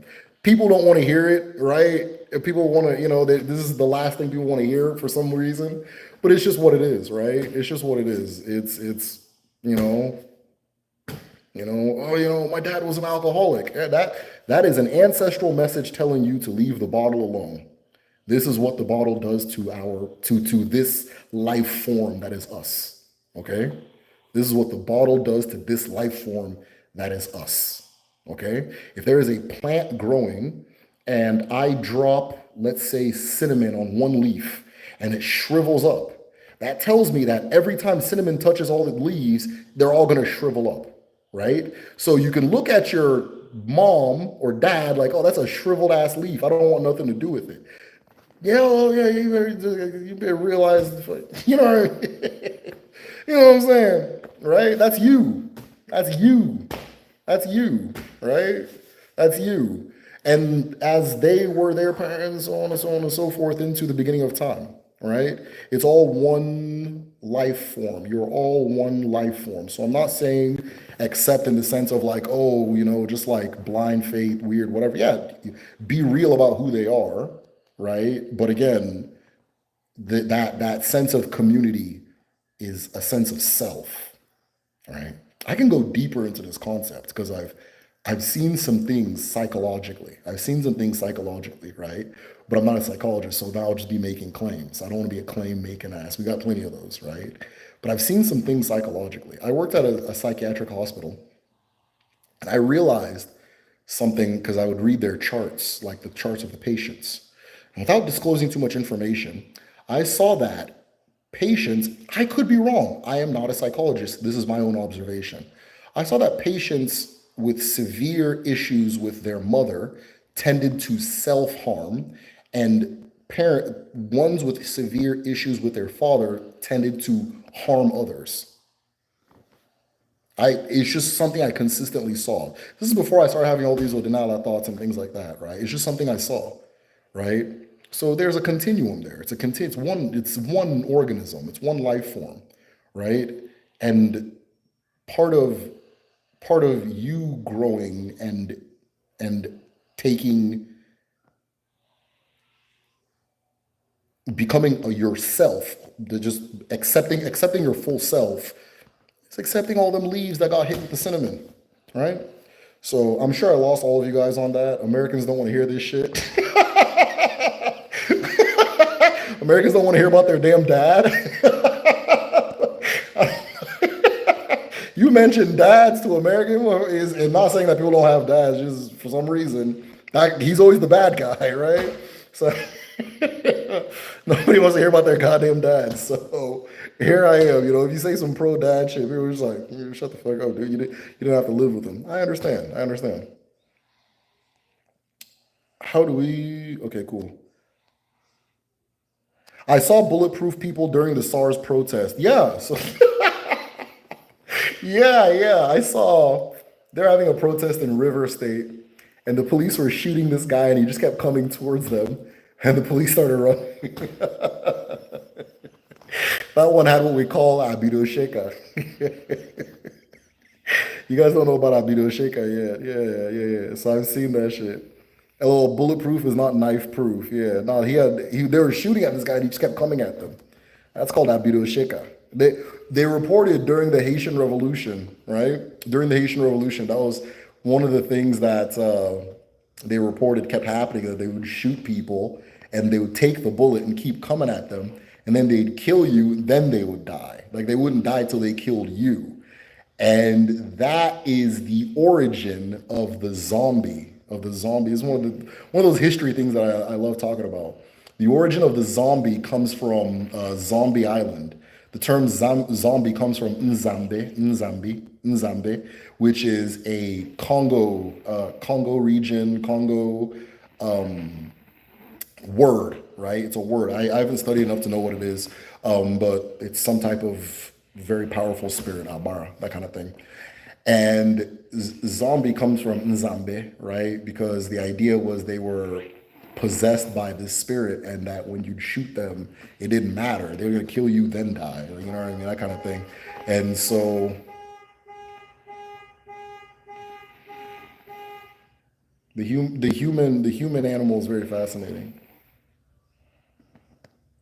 Any spiritual jewelry in Igbo culture, like elekes for Orisha. Yeah, but it's not commonly worn, and it's never been commonly worn, right? You can like, there's people will wear like certain charms for specific purposes that may be tied to one force or another, but it's not super common. I don't think it's common with Yoruba either, but I could be wrong. But yeah, everywhere in West Africa, they have the jewelry. They have, we call it obunsi. So you'll get these like necklaces, bracelets, sometimes waist beads, things like that. But there's no like, okay, I'm like the child of Amadioha, I have to wear this thing. We don't do that, that kind of thing. You're the child of your mother and father. I'll do them for protection. Yeah. There's Obunsi. Yeah. So yeah. They exist. They're common, or let me not say. Let me not say they're common. They exist and they're accessible. Like you can. That's a lot of DBS specialize in doing that particular thing. But it's not like you have to wear it. It's just like if you want to for one enhancement or another, right? I'll do them.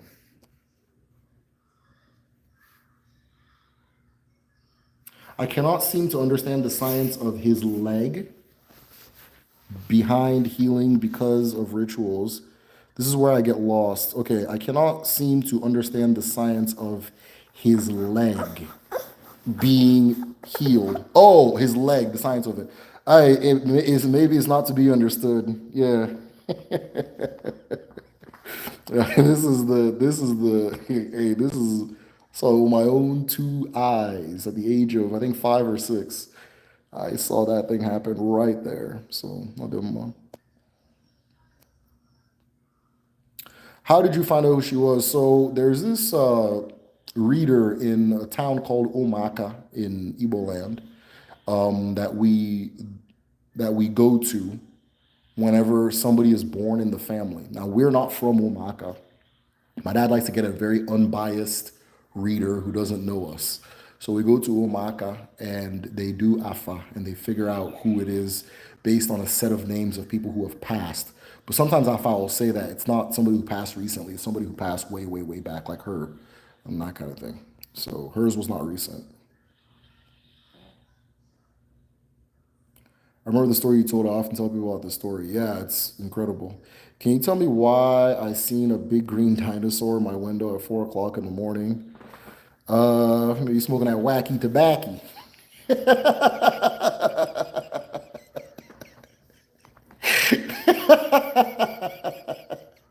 I don't know why you saw a dinosaur. I can't tell you that. You'd have to tell me. Don't smoke before bed. Yeah. You leave that that perk 30. Leave that perk 30 alone, you know? Oh man. All right. So M science is like different languages. Okay, I'm gonna leave that alone because of the answer. What are the little green people called? I don't know anything about green people. I don't know anything about green people. How many dimensions can you see through? Me as a human being? I don't understand the science of dimensions well enough to say that kind of thing. I saw one explanation. I don't know if it's correct. I think it's all just hypothesis. But I think the the third. Okay, so when you start talking about dimension, it's interesting because a lot of it mirrors what they say about moi and Odinala, right? So there was a DBA that taught me that more spirit, right? That when you, as you're walking, there's a part of your spirit that stays behind. So everywhere you've been, there's this trail. Everywhere you've been, there's this trail. Think of like a snail trail, or think of like Edgerton photography, where like the person will move their hand and you see a whole bunch of shadow images afterwards and so forth. But yeah, that's the general idea of more. And I learned that, could be wrong, this is fifth dimensional. This is fifth dimensional. So that if we were able to see in five dimensions, we would be able to, like, you'd be able to see the perspective of where things have traveled through time and so forth. So everything would have just this trail replica of itself moving through time and space and so forth. So that's fifth dimensional. I can't remember. I think fourth dimensional was. It was something that I had a hard time imagining. Like you can't like. I can't remember. I think it's like you see all of its sides at once or something. I don't know. Something like that. I don't know. But yeah, I don't know. I'm not a dimension. I don't know. I'm not a physicist. So you have to ask somebody, some physicist guy. Of course, human. I can only see three dimensions. Thanks for making the alpha video. I haven't made the alpha video yet, but it's coming. So yeah, maybe that's what you're saying anyway. So, or Ifafa, did one come first? Yeah, they're absolutely related. They're damn near the same thing. They're just three different means of approaching the exact same thing. They're just three different. It's the same thing. It's the same thing. It's like Windows 95, Windows 98, and Windows 2000. The Ebo one is Windows 2000. I'm not saying that to be biased either. I'm dating myself too. These are some old ass computers, but you know what I mean. It's all the same thing. It's the same thing. They're all related. I have strong reason to believe that Alpha came first. Zodiac is written after characteristics corresponding Greco-Roman deity. Okay. From my name alone, I'm a dragon cub. Align myself with the earth. He said, fire, water. Your video's breaking up. Damn. I hope you guys didn't miss anything good. But I don't know where the daily horoscopes come from. I don't either. I don't know anything about that.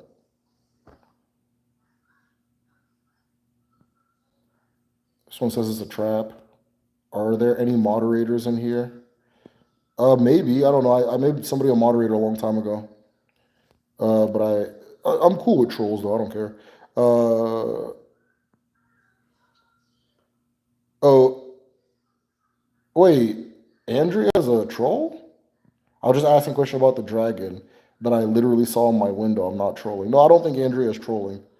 If you check my DMs, this is what it looks like. I think Andrew's being serious. I believe. I get questions like that all the time.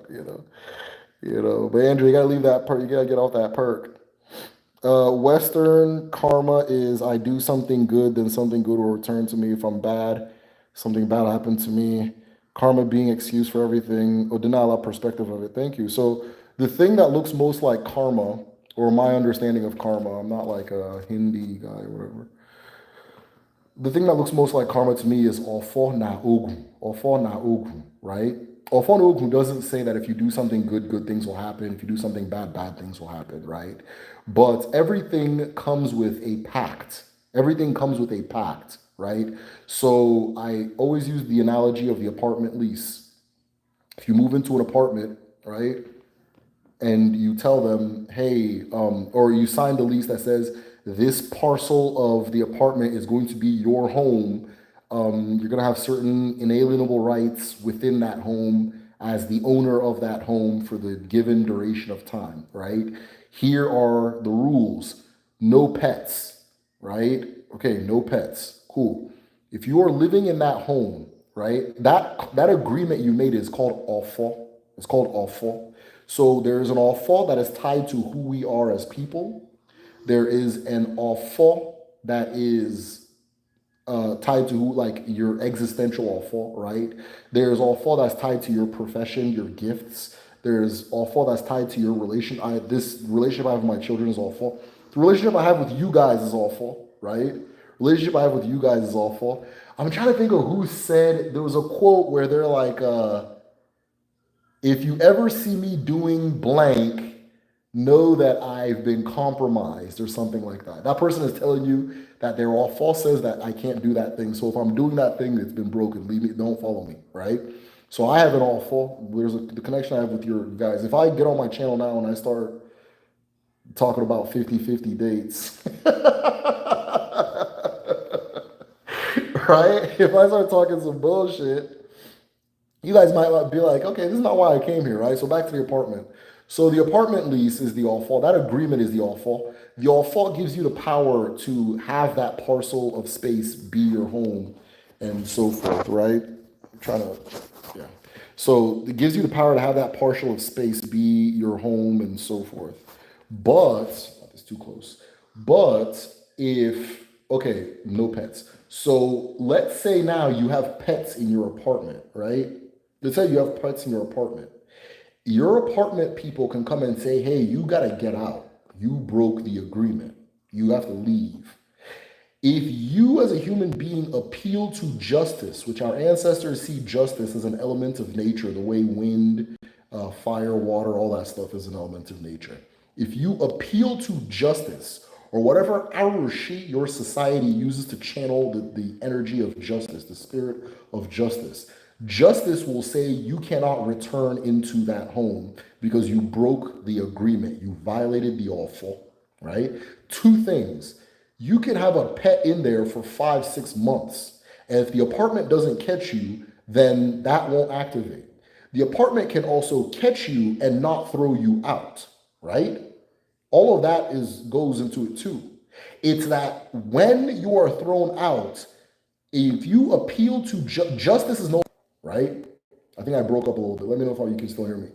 Justice is no longer on your side when you violate the awful. So that when justice is appealed to, you will be in the losing end. Okay? When justice is appealed to, you are going to be in the losing end. You will not win. Okay? But if you have not broken your apartment contract and somebody comes and says, hey, get out, get out, get out, and they just throw you out. If you appeal to justice, justice will put you back into that apartment because you have not violated the elements of justice. So that is the closest we come to this idea of karma. I'm willing to say in India it's the same thing. I think when it reached the West, it just took on the nature of the West and became a different thing, right? It just became Christianity. So both of my kids are sleeping. Come on. All right. Right? So, Ogu, all right, so that appeal to justice is called Ogu, O-G-U, Ogu, Ogu, right? Ogu, if you are following the awful, Ogu is on your side. Ogu, if anybody appeals to justice or appeals to Ogu, Ogu will be on your side. You will always win in when justice is appealed to, right? If you violate the awful, Ogun will throw you out. Right? Or you get thrown out, Ogun will keep you out, right? If you appeal to justice. Some people know that they're tripping, so they won't appeal to justice, that kind of thing, right? So that's how karma works. It's om or ofonuku, right? So think about it like a house, like you're inside of your house and it's raining outside, right? If you stay inside that house, you won't get wet. Nobody's stopping you from going outside of that house. But just know that when you leave, you go outside that house and it's raining, you will get wet, right?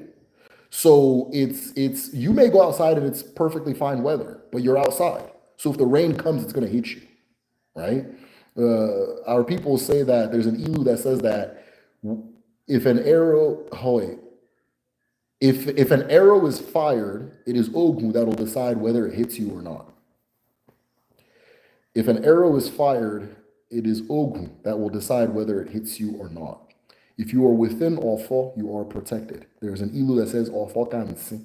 Ofo is greater than Nsi, what we call juju, voodoo, all that, jazz, that kind of thing, right? And so forth, right? When you appeal to justice, right? If you think about the American Civil Rights Movement, right? It was an appeal to justice, right? I am facing the world's most powerful empire, the most powerful empire in history. And it is almost completely engineered to stepping on my neck. It is almost completely exists for that purpose. But I appealed to Ogun and I still won. That's the power of Ofon Ogun, right? That is the power of Ofon Ogun. You understand? I appealed to Ogun and I still won. You understand, right? So yeah, that's that. That's the I guess what karma looks like on our end.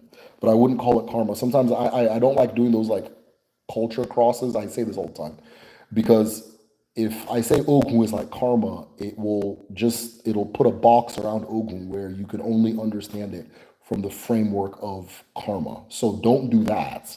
Don't do that. But that's what I'm trying to show you that. That's the closest thing that I can think of, but they're not the same thing.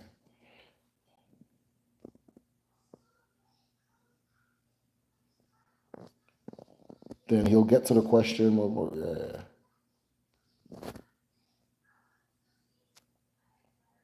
Hold on. All right. I'd like to know if it is possible for ancestors or your spiritual team to betray you.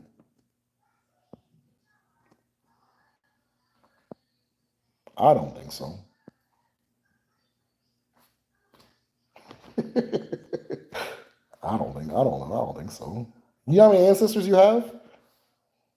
You know how many ancestors you have? You have billions of ancestors with a B. You have billions of ancestors. And some of those ancestors are the earth, and one of the ancestors is the sky. One of the ancestors is sand, and one of it is stardust, right? So if all of creation, which is what we're getting at, betrayed you, maybe it's you.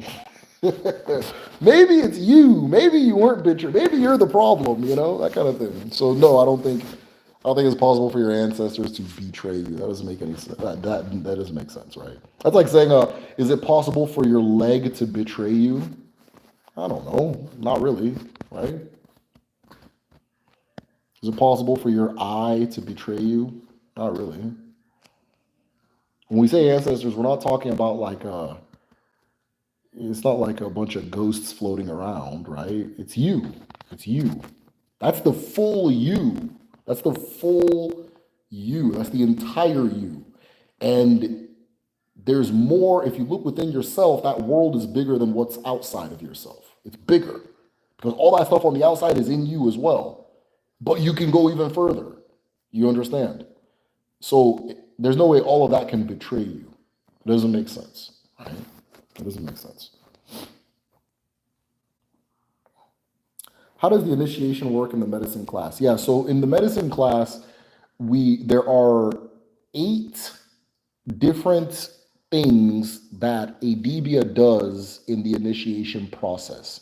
And we share in the medicine class, you're given those 8 things, you're given the steps of how to do it, and then the teacher works as like a guide to help you through that particular process. There's 8.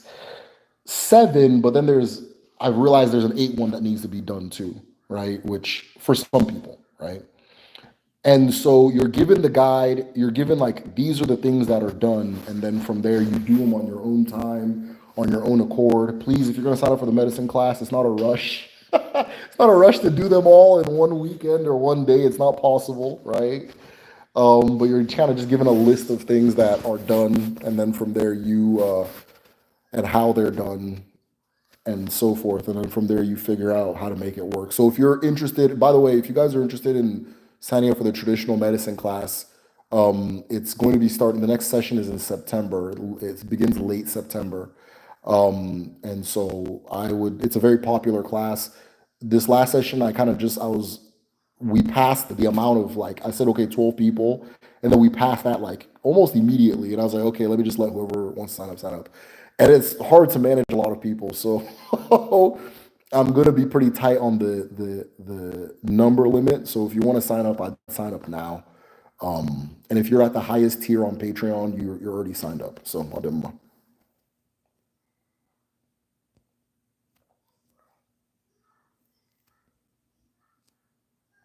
I think the daily horoscope is a manufactured idea in the West, anyways. Yeah, I don't know too much about the horoscope.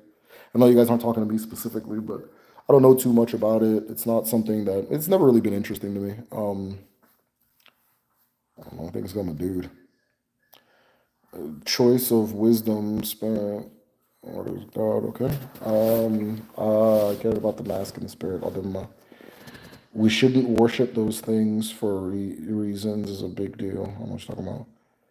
Sun cults are so lit. Yes. I'm very much aware. I'm free. Okay.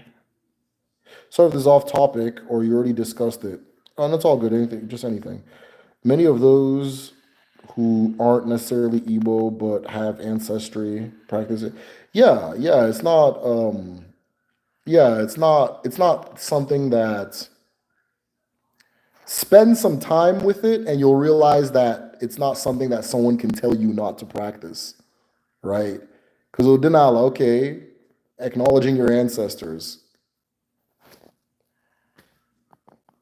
I can't be like, uh, don't go to your grandmother's grave. Don't pour libations for the dead homies. Don't do that. Don't do that. You're only 14% Igbo. You need to be 22% and above to I can't do that. Yeah. Let's see. Odinala is learning about yourself, learning about nature. It's not an organization, right? It's not an organization where you like join and shit. It's community with nature. It's ancestral wisdom, your ancestral wisdom. So you may study Odinala and it leads your ass right to church because that's what your ancestors did. Then so be it. You know what I mean? It's not a club. You know what I mean? So nobody can tell you can and can't do it. It's not like that kind of thing. Yeah, don't say your ancestors' names. Don't say that. You're only 14%. I can't tell you not to do it, that kind of thing.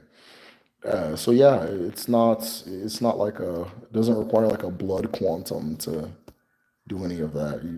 It's just life. It's just the way our ancestors, it's ancestral thought, the way they thought about life, the way they saw life. It's not a religion, right? It's the way they thought about life. It's the way they saw life. It's the way they solved problems. It's the way they saw solutions or found solutions. And the things I describe, like I said, spend some more time with what I'm talking about. Maybe watch a few more videos. Come to the group study. We have a group study on Patreon. You'll just see that, we're just talking about life. Or this is about life. It's not like when I say okay, everybody has agon. It's not every Igbo person has agon. That's why I find it funny when people are like, oh, Allah is the Igbo goddess of earth. You know what I mean? Which the sentence is literally saying Earth is the Igbo goddess of Earth, right? Okay, you know what I mean? We're not talking about a fucking goddess. We're talking about the Earth. We're talking about the Earth. You know what I mean? So can I tell you that because you're only 6.3% Igbo, you can't have community with the Earth? I can't do that. It's not a religion. It's a world. It's a way of seeing things. It's a perspective. Oh, never mind. Thanks for asking that, though. I think a lot of people have that exact same question. So I despise those gutters. I was shocked to see them, and I wanted to clean everything. Yeah, it's mental. It's mental. But yeah, yeah, palm trees. I think palm trees would actually do the same thing as the gutters. And it doesn't take the palm tree time to absorb that much water. Like it sucks it up really fast. And a lot of places with a history of waterlogging also have like a lot of palm. That's beaches. Look at beaches, right? I don't know. That's just me thinking. I could be wrong. I could be wrong. Maybe I'm tripping. I used to work at a psychiatric facility, and one of the gentlemen there, I'm not going to say which facility it is in case you snitches. We had snitches there. In case you snitches are watching my live, like 15 years later. But like, I used to work at a psychiatric. There was one guy who part of his delusion was that he had an IQ of 201. No, no, no, I'm sorry. He had the IQ of 192. And I remember these numbers because he would drill it into everyone's head that talked to him. And by having the IQ of 192, he's the smartest person that's ever existed. Until one day I told him that there was a Korean guy with like 201, and this guy cussed me the fuck out. But he would come up with inventions and innovations, right? And he would share them because his IQ was so high. His IQ actually wasn't that high, by the way. He would share them, and they'd be like, some of them would be really funny. Like it'd be like, bro, come on, man. I remember one time he said one where he's like, you know how like, you know how like you can, you know how like for example, like a waterfall, the water is falling. This is exactly how he sounds. Like, yeah. It's like, okay, what if? And before you're like, oh, you're making fun of the mentally ill. If you knew what he was in there for, you just chill. I got this. Just chill. What if you put like a waterfall or no, a wheel under the waterfall, and the water hits the wheel, turns it, and creates electricity? And I'm like, isn't that hydroelectricity? He's like, no, I don't think they've done it before. I'm like, no, that's literally how they started electricity. I think that's how electricity, just that's how it started. He's like, no, I don't think we did it before. And sometimes you get so comfortable there that you just start arguing with somebody who like beat his mother with a bat for 3 hours straight, and this is not what he did. He's like, no, I don't know. I think I say, he's like, man, why don't you shut up and go to Africa and eat the monkey meat?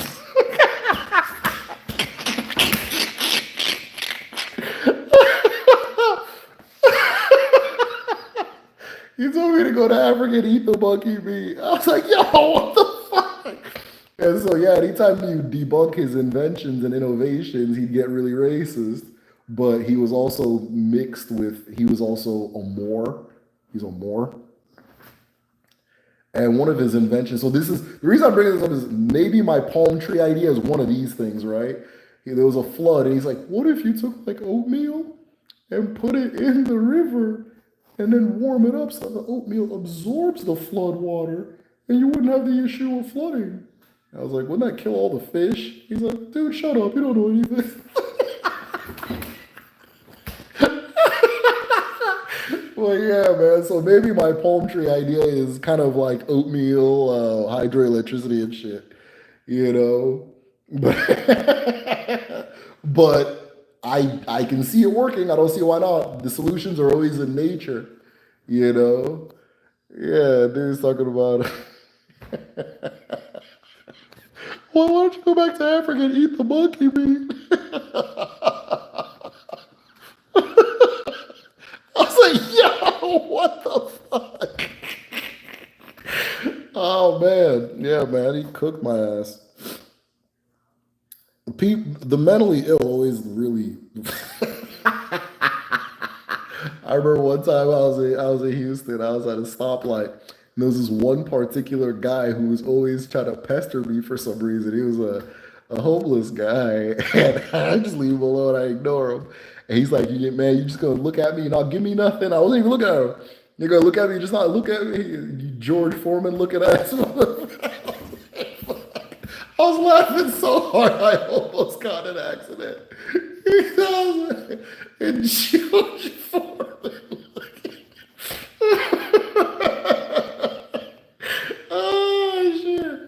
Yeah, man. These are things that only I think is funny. So, yeah, welcome to my show, y'all. Ah, man, let's get back to business, man. Let's get back to business. I'll do more.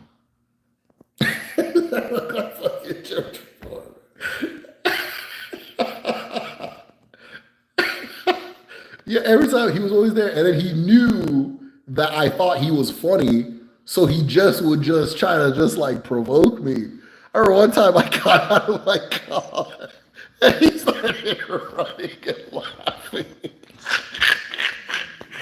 Oh shit! Hey, Houston's fun. So are Debias the children of the rising sun? Anybody can call themselves a Debia. Doesn't necessarily mean that they're children of the rising sun. But yeah, it's the term Debia is somebody who receives Abia, somebody who receives light wisdom, wisdom from beyond, and that kind of thing. So I wouldn't say so.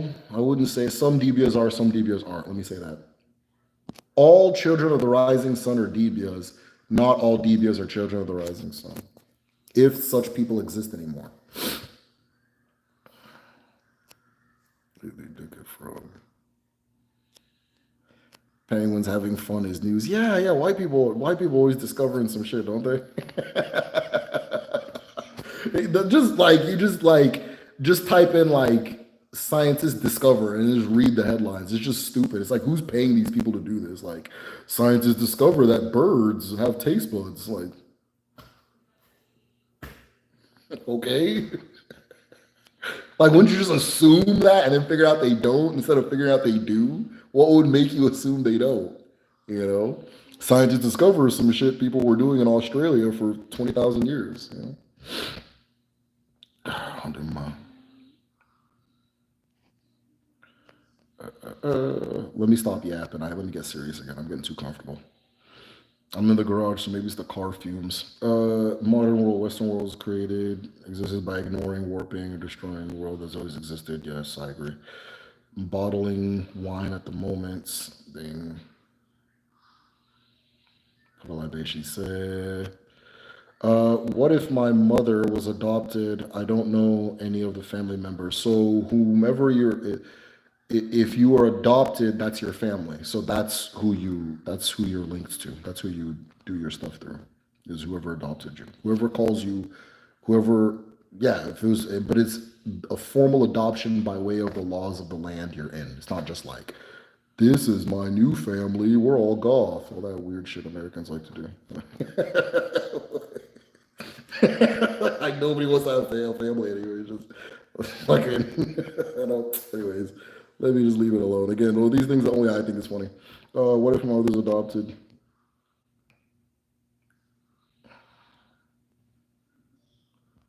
Okay, sure. I see. Wedding cake history is pretty crazy too. Wedding? Oh, okay, I didn't know that. But as we are using these rituals, we should examine them and alter accordingly. Yes, I agree.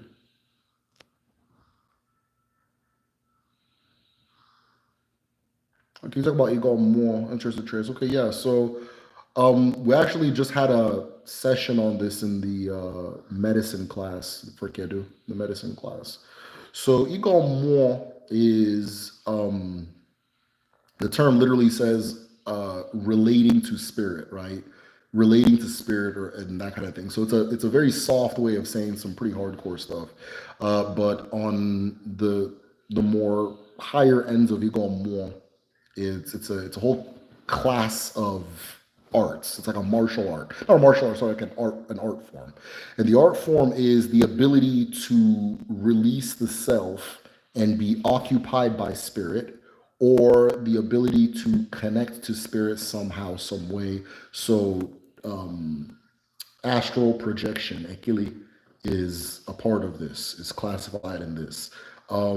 Being possessed is a part of this. Being what they call spirit mounting in some traditions, where a person releases the self and then something else occupies them for one reason or another, and so forth. So all of this is classified as ego more. Ego more is done in a series of ways. All of them point to the the releasing of the self, the capacity to release the self and enter a state of trance, right? Enter a state of trance that is outside of yourself. There's another called Igachi, which is almost opposite in the sense that it's an extreme embrace of the self.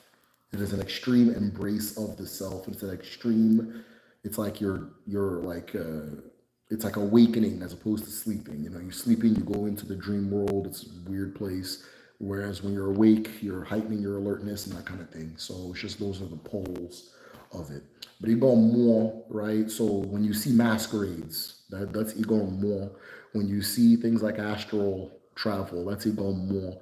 When you see like a lot of initiations for like DBS and so forth, that is ego more. If you look at what militaries do, right, the shaving your head, the suffering, and all that stuff, and kind of breaking the individual identity so that you get occupied by the spirit of by the military spirit, right? That's ego more. If you look at like a lot of indigenous cultures, the use of like trance-inducing dance, trance-inducing dance, right? That is, you're going more. Substances and drugs, substances, any substance, ayahuasca, crack cocaine, alcohol, all of that is you're going more because the spirit of that thing is occupying you, right? The spirit of that thing is driving for a little bit, right? It's you're not you all the way. You are you with, and I can't say this word, asterisk. Nailed it. So, so yeah, all of that is it go more, right? So that kind of thing. So yeah, just different ways of doing things.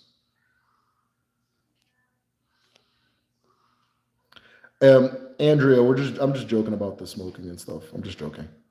Yes, I also apologize for implying. I buried two children, grandchildren, illness, and haggis, two small haggis. While there's something spiritually behind this, can I talk to them? Kemi, I feel for you, and it hurts that you had to go through that. But I think that's a little too personal to talk about here. I also don't have the answer. Okay, it's a little too personal, so I don't know. Yeah, sorry about that.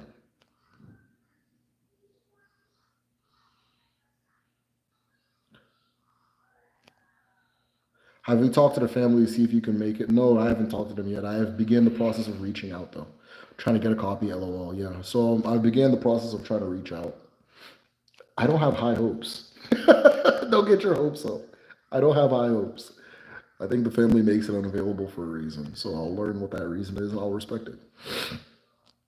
How is adoption perceived in Oda? Good question. How do non-Igbo adopted children, Igbo parents work when it comes to Oda? If it's not really about blood, if you, whomever, adoption is acknowledged in our culture. So if, like, for example, now, if in Igbo culture, if your wife has children by another man, they're still your kids. They're not that man's kids, right?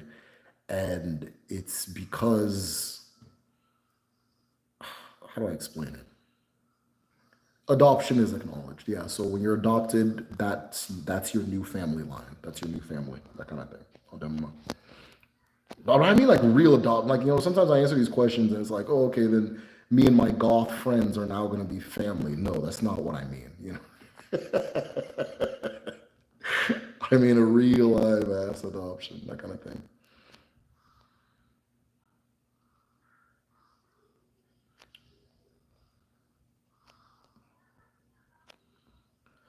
What is the ancestral perspective on pregnancy and childbirth? My birth experience with my firstborn felt like an initiation into more gifts. Yeah, so the a pregnant woman is seen as exceptionally powerful as far as spirit goes and exceptionally open as far as that goes. And so for a lot of women it is a transformative process. You turn into your full self. Or you begin the process of you enter the new phase of yourself, right? There's a thing that said that the concept of agua and abu, right? So sometimes the word Agon gets used to kind of talk about like a refined higher self, and then Agua like your natural self. One is not better than the other. It's not like a ranking thing, right? But it's just as you get older, you kind of whittle down and become more of what you're supposed to be, right? You become more specific. Whereas Agua, you're more like, you know, blown in the wind, right? That kind of thing. You're nature, natural. So it is said that having children is one of the ways that women make that transition from one stage to another, right? It's one of the ways they transition, and the way it's specifically said is how it's how women exit the world of water and enter the world of earth. That's how it's said. The way women exit the world of water and enter the world of earth. That concept was actually one of the reasons they used to do female circumcisions all over Africa, right? They used to that was seen as coming from the world of water, which is more pleasure based and enjoyment and kind of you know that type of thing. Whereas the world of earth is more duty, community, that kind of thing. So yeah, but a pregnant woman, right? A pregnant woman. So a woman's seat of power is what is known as the omomo, or seat of ability. Let me say ability, right? So our chi creates us, and it gives us certain gifts in order to do what we need to do. The Ilu says that the chi of a blind man. When the chi of a blind man sends him into battle, blind person sends him into battle, it has already accounted for their blindness, right? And so the blind person, you know, your chi goes, hey, go into battle. I can't see. Don't worry, I got you, right? You got it. That kind of thing. And then you go and you win. So one of the things that your chi is going to give you is either your ikenga or your omomo. Your ikenga is a kinetic energy, and it's masculine, right? It's the kinetic energy. It is masculine. It's the ability to do, right? The omomo is the ability to create, very specifically to create human beings, life, and so forth. But it's also tied into manifesting and general creativity, right? So you'll notice in a lot of African traditions, the arts are done by women. The arts are done by women, right? Typically, the like folk tales, like fairy tales, made up stories, fictitious stories are told by women. It's specifically in Igbo culture. I don't know how the other people do it, but in Igbo culture, like once you're like a man, you don't tell folk tales. I'm here. I tell folk tales all the time, you know, whatever. But it's me being girly. Yeah. It's me being girly, right? If you read the book Things Fall Apart, there's a scene where Okonkwo, which is, you know, he's Ebubedike, right? And he sees his son sitting and listening to folk tales, and he yells at the son and laughs at him like, you know, he doesn't, yeah, I can't remember. He basically just laughs like, makes fun of him like, oh, you're sitting here listening to women's stories, like I gotta think, so right. So the creative element, right, is comes from the feminine. It's a feminine thing, right, and it comes from the omomo. And so when a woman is pregnant, that particular energy is very strong and very alert and very alive and so forth. So a pregnant woman's capacity to manifest is higher than a non-pregnant woman, based on what our ancestors say. Um, Being around pregnant women makes it easier for you to get pregnant, right? Makes it easier for you to do all those things, right? To manifest and so forth. So yeah, there's a lot to be said about childbirth and so forth. But it is the gift of a power, the feminine power, which is the omomo, right? The portal energy, the ability to bring something in and out of creation, or specifically in, I don't know about out, to bring things into creation, the ability to manifest that kind of thing. So yeah, all of that is the feminine energy. There's just a lot. There's a lot to talk about that. That was such a. I'm glad you brought that up too, because we don't get to talk about it enough. So, perspective on pregnancy and childbirth, experiencing my firstborn as like an initiation. Okay, yeah, yeah. I'm just rereading your question again because it was so good. That's very normal. That's very normal. That's very, very, very normal, right? I had an ex just like the dude in the mental hospital. It might be him.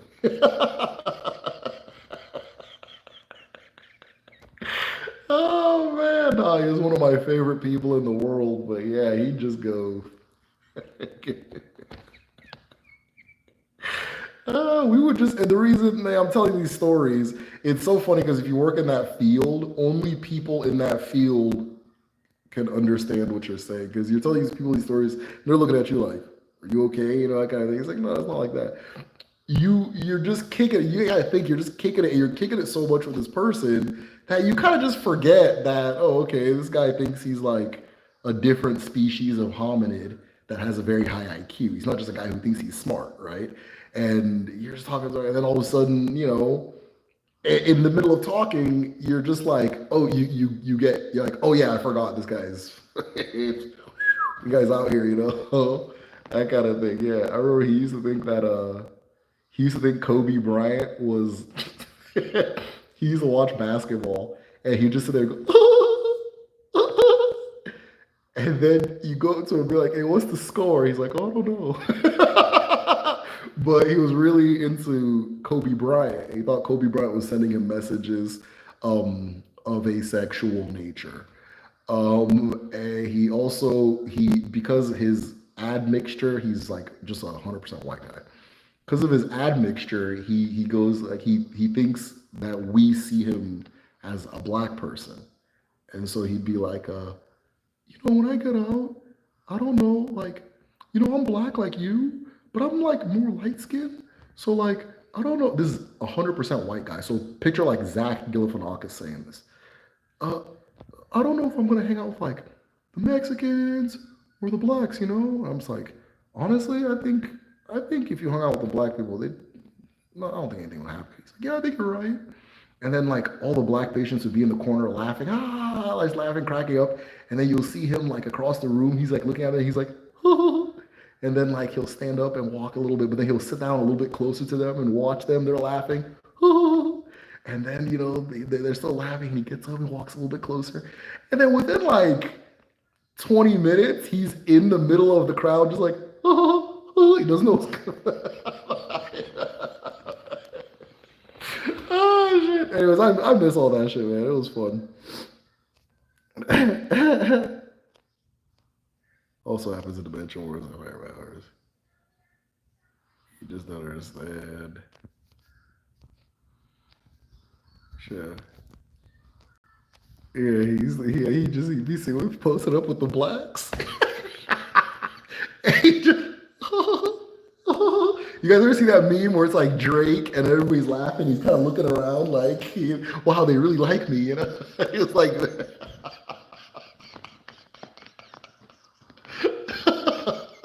I'm like, you know, like the Moros. Like, oh, no, like you know, they're from like Africa. It's like the northern part of Africa, but like they get into like the middle of Africa, like you, like the Moors. It's like, yeah, yeah, yeah. I'm one of those.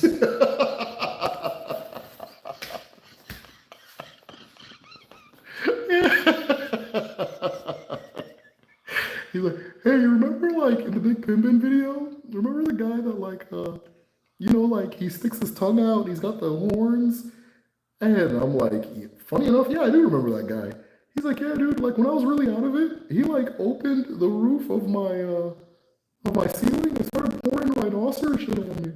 I was like, dude, that's really weird, man. He's like, yeah, dude, it was crazy. But yeah, it's just kind of the conversations you have, and then like, it's, sometimes they just turn around and say, go eat the monkey meat, you know? Oh, shit. Grilling the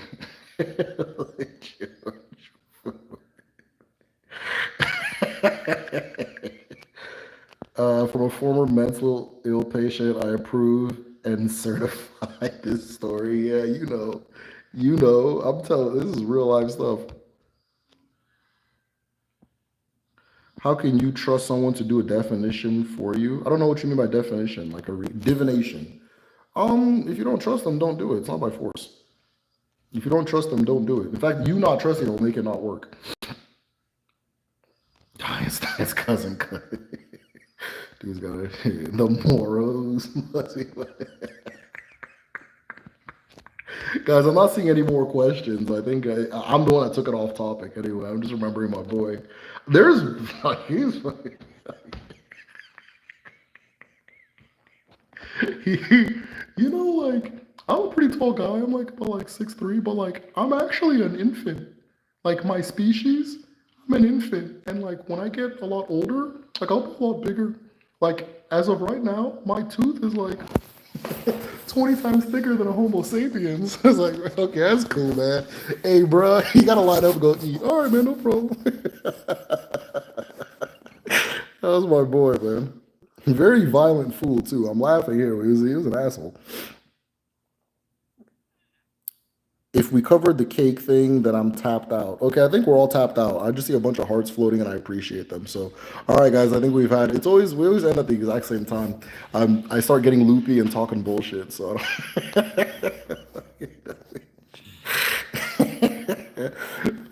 so as always, guys, thank you guys for being here. Best way to support the channel, get on patreon.com/the medicine show. We have a group study in the morning. I still haven't picked the topic. The topics tend to come to me like right then and there. So I just let it ride that way. Usually ends up working for the better.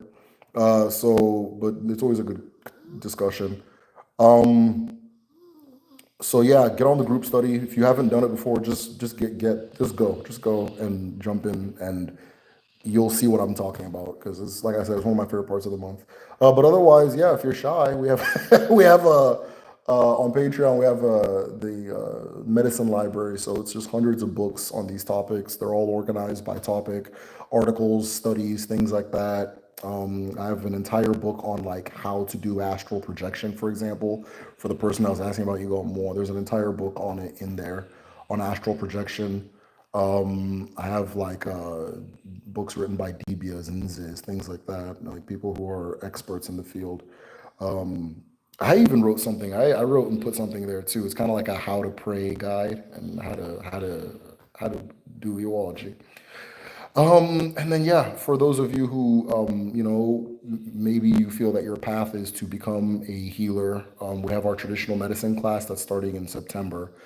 Sign up now. People are already signing up. I'm gonna limit it to about 12 seats. What else? What else? What else? And then, if you're interested in learning the Igbo language, you can also sign up at www.kedu.me. The next class is going to begin late in the ending of August, end of August. So, like, highly, highly, highly, highly recommend joining that class. Even if you're joining the medicine class, I recommend doing both. They complement each other extremely well. That being said, guys, is the thing about contracts in the library, like the all fall stuff. Yeah, there's a lot about all fall in the library. So just message me if you're looking for the contract thing I said is my analogy for it. But if you want to learn more about all fall Nogu, all fall and Ogu, just message me on the Patreon and I'll send you the documents or I'll send you the folders where it's all at.